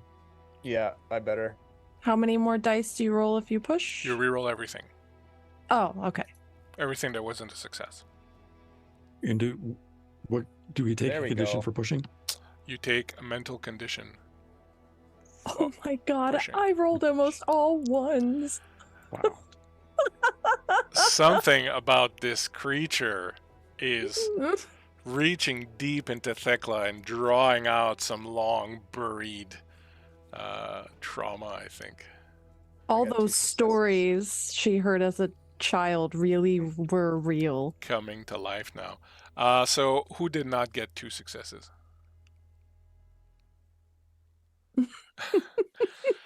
So Uh-oh. I got Thekla, none across the board. for 2 rounds, okay, you Okay. just try to stay away from this thing. Okay. Okay? Now, someone could take an action to try and talk you down. Okay. So if someone wants, you can try to reach Thekla and you would make an empathy and manipulation roll, and you will try to talk her down from the fear, and if you get a success, it'll lower it by 1 round, etc. We'll get to that on your actions. Okay? Okay. So, you are feared. We will give you a little fear token. I think there's one here somewhere. I'm just a baby. You're just a baby. See a little baby. Everyone still likes you. I don't know. There's no... I can't find fear. I don't want to dick around it. Okay, never mind. So you are feared. This guy's coming out of the tree over there. All right. Ackerman. I'm going to put your card sideways to remember that you're feared. Ackerman, you go at 2. You see that Thekla, who was all like, yeah, and just loses it. Well, I have cocaine flowing through my system, so I'm doing just fine. Do remember, someone has to do the ritual every turn, right? Oh, I'm going to put a fucking- counter here. the doctor is Doc doesn't skiing give a currently. The doctor is in the house. Wow. Yeah, I am hearing trance music. I am going to, but I see Thekla starting to seize up. Yeah. I am going to tend to her. As you approach her, you just hear her just repeating to herself, but they were just stories. It was all just stories. So I come up and my eyes are dilated and they're just going back and forth, and I'm like, Thekla, it's going to be all right. This is like before. Focus on me. Do I need to roll for fear for the doctor now? My, what big eyes you have, doctor. And I'm waving a firearm through the air. I'm like, we got this. Go ahead and make an empathy and manipulation check. I don't even have manipulation. All right. It comes in. Let's see, is there anything else I can do besides have to suffer that? Let's see, when you use medicine, I can't use medicine to treat. No. Okay, all right. No. Here it goes. No, I'm going to push it. All right. You're lucky you're hyped up on coke. You won't take. Yeah. You know, it's a wonder drug. Yes, I got one success. Right, one success. So you are feared for one round less. You are feared for this round only at this point. If someone talks to you, it's not really going to help you because you would go next. Your action is gone. Anyways, at 7, Astrid. I'm going to start chanting the prayer. Kind of look at Eckstrome like, this is all you, buddy.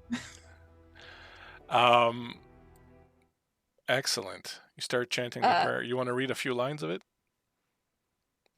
Do I have it somewhere? No, probably not, actually. It's like, I didn't type all that out. Why not? I thought you were. When in doubt, just start chanting "Hail Satan." I thought. Hail Satan, I Hail Satan. thought you were the good daughter.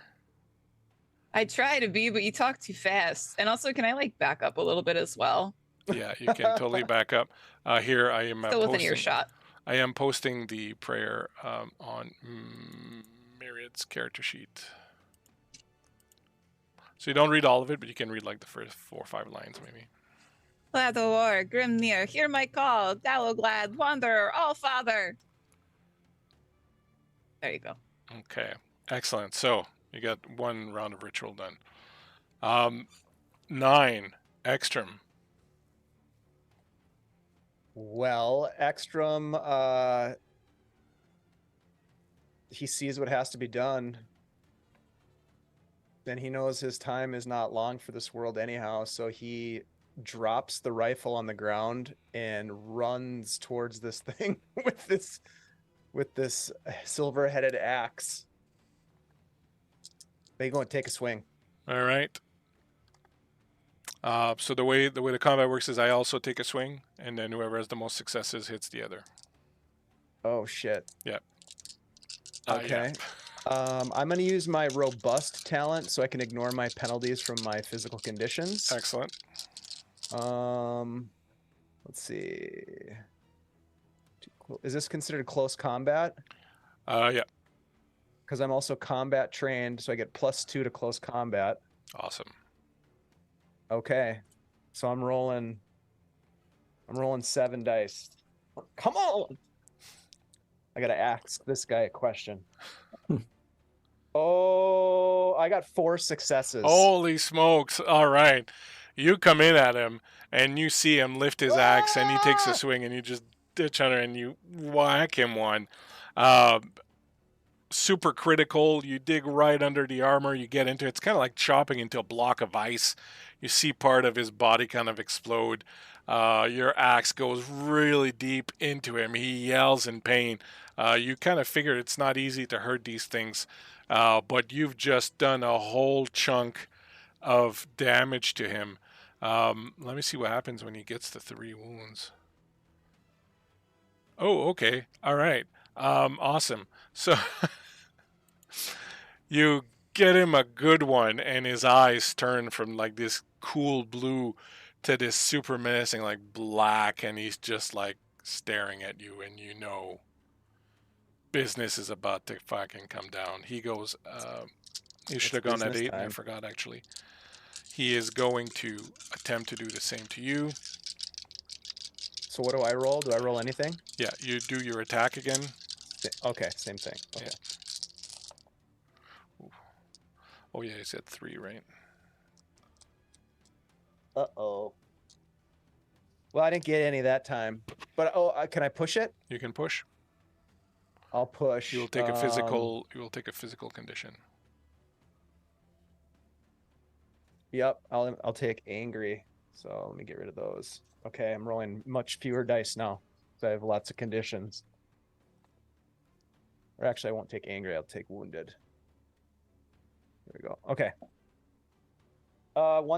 2 successes. All right. Unfortunately, his axe comes down. You lift yours up and you almost parry it, and he just goes right through it and buries the axe down right into your shoulder, and you hear your bones just snap as this gigantic scythe that he's got just comes crushing down into you. You had 2 successes, you said? Mm-hmm. All right, so you'll take a physical. Condition. I have 3 of those now. You have 3. If you take one more, you're broken. Pain goes through your body as he just buries his axe in there, and he's got a second action. He is going to just sort of toss you aside, and he's going to make a beeline for Astrid. Uh-oh.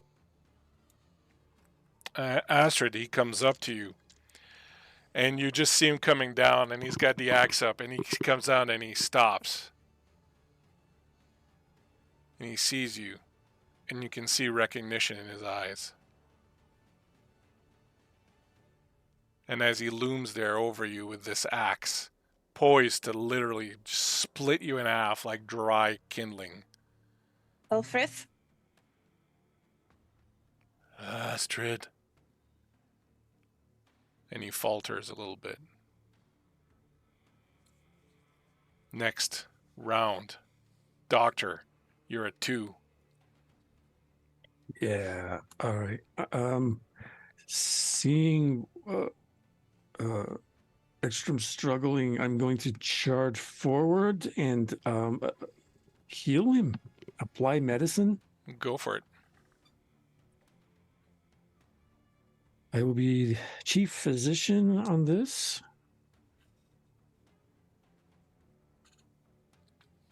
This is precision plus. Ooh, nice. Thekla, you're on deck. And you will no longer be feared. 2 Bleak. successes. Bleak, with what's going on, is the music that Eckstrome's been hearing louder, Oh, or yeah. has anything changed on that front? Yeah, it's echoing all around you. Mm-hmm. So I got 2 successes, and it says when you use medicine to treat the other player characters, they can heal a total of 4 conditions instead of 3. Yeah, so now that's Does that supposed mean- to be when you're in downtime. The only thing Oh, you can okay. heal in the middle of a fight is the broken status. Okay? Now, I should So I have said can't that remove before you conditions. rolled, and I totally just didn't catch it. So I'll say you heal 1 condition. Okay. Okay? So, Dave, you can heal yourself 1 condition. Okay. 3, I'm gonna Thekla. try this.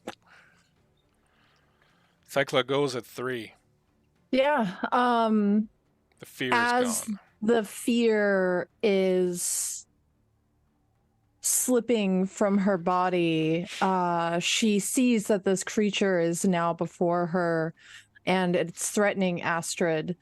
And in place of that fear, there is a new feeling there, and that feeling is rage. And she's going to glance to the moon. And as she glances to the moon, she feels this rage begin to surge below her skin like fire in her veins.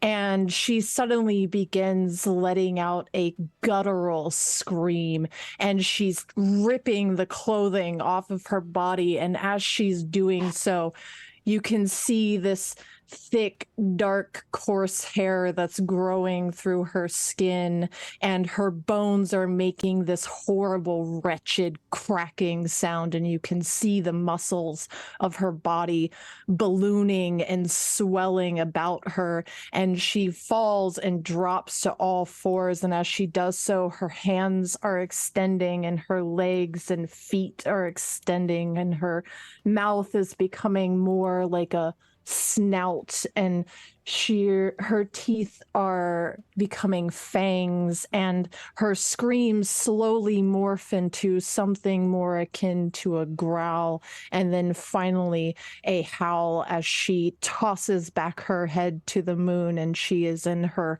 full werewolf form and ready to attack this creature head on. I do believe at this point I get a second initiative card drawn, and I get to go twice for every round. Yep. Oh, yes. That's right. And you get 5. So that works out well, because that's the next number that you're going to get up. 3 I and love then that 5. for me. Go for it. Do I get to attack on this round with my transformation, or is that counted as an So action? your transformation was your first action. Now you get your second Okay. action, which comes at 5. Yeah, I'm going to stand to my full height now, and I am towering. And I'm going to swipe and bite at this monster before me. How do I roll for that, Bleak? You will do a physique and close combat.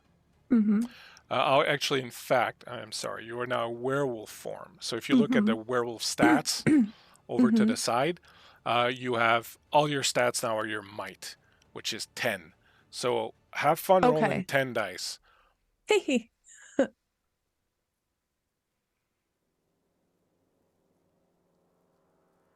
All right, that's 3 successes. 3 successes, and you do a Hail 2. the Allfather. You do a 2 damage. So, Thekla, you see, or rather, sorry, Astrid, you are standing there and you recognize Ulfrith, or Ulf as he used to be called. He sees you, and for a moment he hesitates. The next moment, you just see this giant, white, silver-haired werewolf come up behind. Thekla, how do you kill this thing? Because you have just done 2 more damage than it has health left. Oh my god.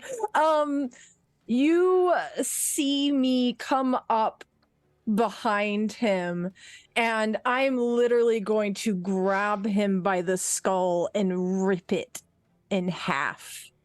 You just see the flesh of his face tear away.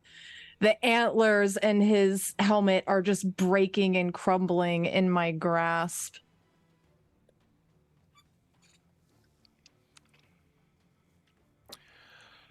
Your action is next. What do you do, Astrid, when you see this? The body falls on its knees in front of you, the head completely destroyed. And then it sinks down and hits the ground.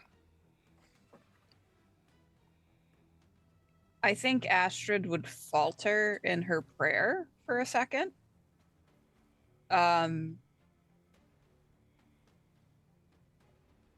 pain of losing something that you didn't know you had, sort of like coursing through her. But she'll make eye contact with the werewolf in front of her now and continue the prayer and look to Eckstrome, who holds the axe. I will say that because you know Thekla, you don't react with the fear that you would normally react to. You have a few steps left in the ritual. I'm just going to go around the table here. Tell me what you do in the next few moments. We're going to get out of initiative. Just tell me kind of what you do in the next few moments. Astrid, what are you doing in the next few moments? I'm continuing the prayer. You're going to say a prayer and continue the ritual. Awesome. What's Ackerman going to do? Looking at the steps. You can just tell me you finished the ritual. That's fine. Okay. Yeah. You're going to work on the ritual, so you know that you have to burn the body. So you might start preparing. You have to bury him, then start preparing kind of a pyre for him, so you can start. We know I can make a fire. Yeah. We know you can make a fire. What's Eckstrome doing? The music is extremely loud now, Eckstrome. It's echoing kind of all around you. You feel yourself kind of getting weaker physically almost as this is happening. You're still holding the axe. There's still enough of a head there that it can be chopped off and put between the thing's legs if needed.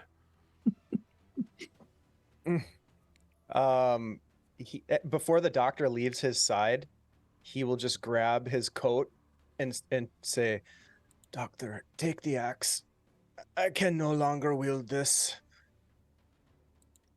Won't And question then it. he's gonna look around. Does he see what he has seen before? In one Or is it- second. You mean the like, dude? does he see does he see Galabraid, or is his memory being jogged on Yeah, like, so what as you the look deal was around, you'll see this strange figure, sort of like a short man with goblinoid figures, a top hat, dressed in a raggedy suit with holes in it and so on and so forth, holding a string instrument. He's sitting on one of the roots of the tree and he's plucking it away, and he's looking at you. And you know he's just waiting for you to drop. I'm gonna pull myself, still kind of on my knees, from the massive blow that I took from the Draugr, and just start pulling myself towards. He's sitting on the tree. You're saying on one of the. He's just gonna start pulling himself through the snow and ice, like struggling to get to Galabraid. Okay. While he's leaving this blood trail behind him. And what is Thekla going to do?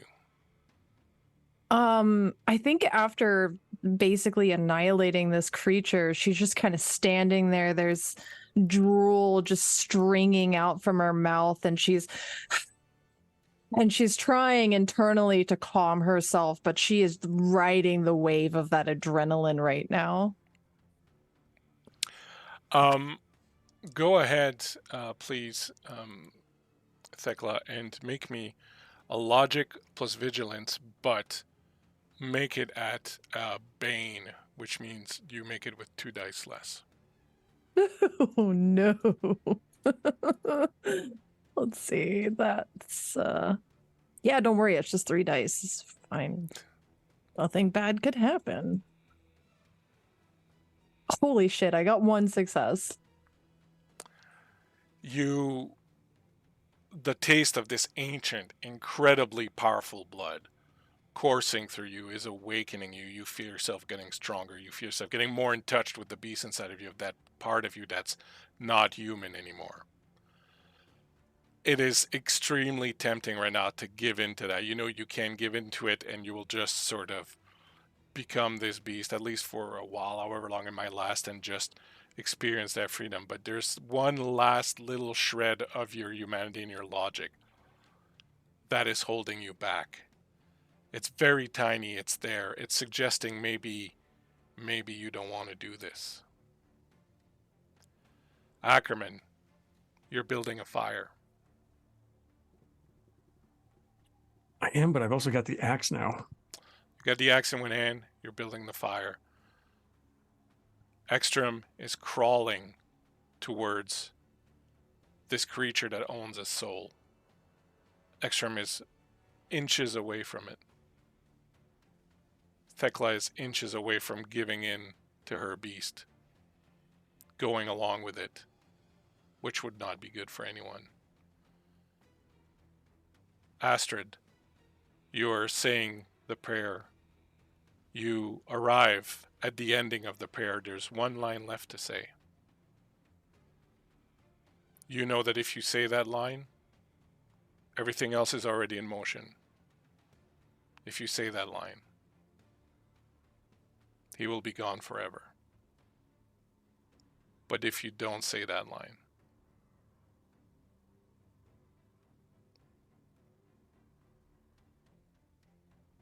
Astrid is going to look to Thekla, who is struggling, and to Eckstrome and the doctor, and she will recite the last line. There are like tears streaming down her face, like smearing the black even further as she does. And as you say the last line, and as everyone is holding on for dear life to that last little shred of life, of sanity, of humanity,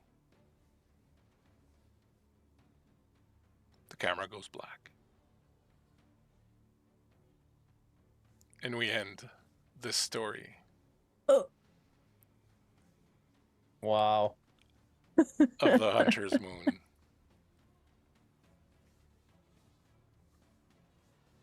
Nice. Thank you, Blake. Ty, you okay? Yeah. I'm so conflicted. Like all of you immortals, I feel like I've screwed with everyone, but I also feel warmer than I was when we got here. You're also high as a kite, so. Yeah. Party at the doc's house. Yeah, party at the doc's house. Oh, that was great. My friends, thank you so much. Thank you. It's a lot of fun. Everybody okay? Everybody good? Feel great. Oh, yeah. My ghost ending. boyfriend. Oh, that's so tragic. There is more stuff. We didn't get around to some of the stuff, but you should see what Astrid did with the child that came from that union. But that's for another story. Should What see child? what There's no child anymore. should see what Eckstrome did. What he gave in exchange for his soul to Gallowbraid. But that's for another story. My friends, thank you so much. We've gone over our time here, but it was all worthwhile. It was all good. Thank you for everyone watching. I would like to give each of my friends here one more chance to tell us who they are, where they can be found, and then we will head on out of here. I don't think I can raid, so we're probably just going to end it here.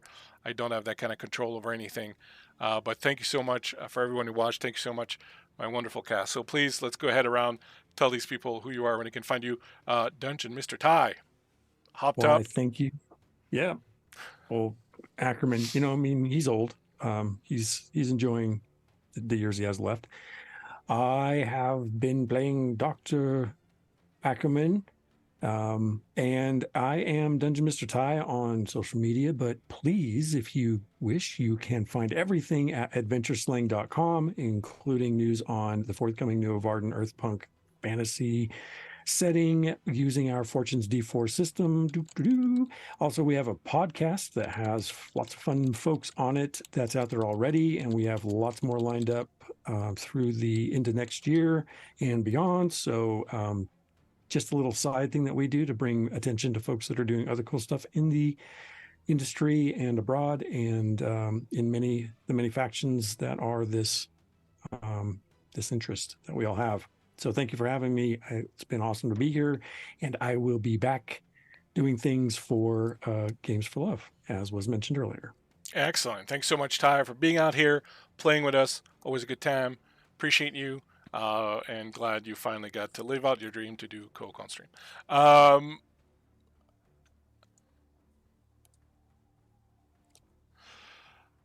The lady with the ghost lover. Years at the end of my life. The lady with the ghost lover, who has no children, of course. No.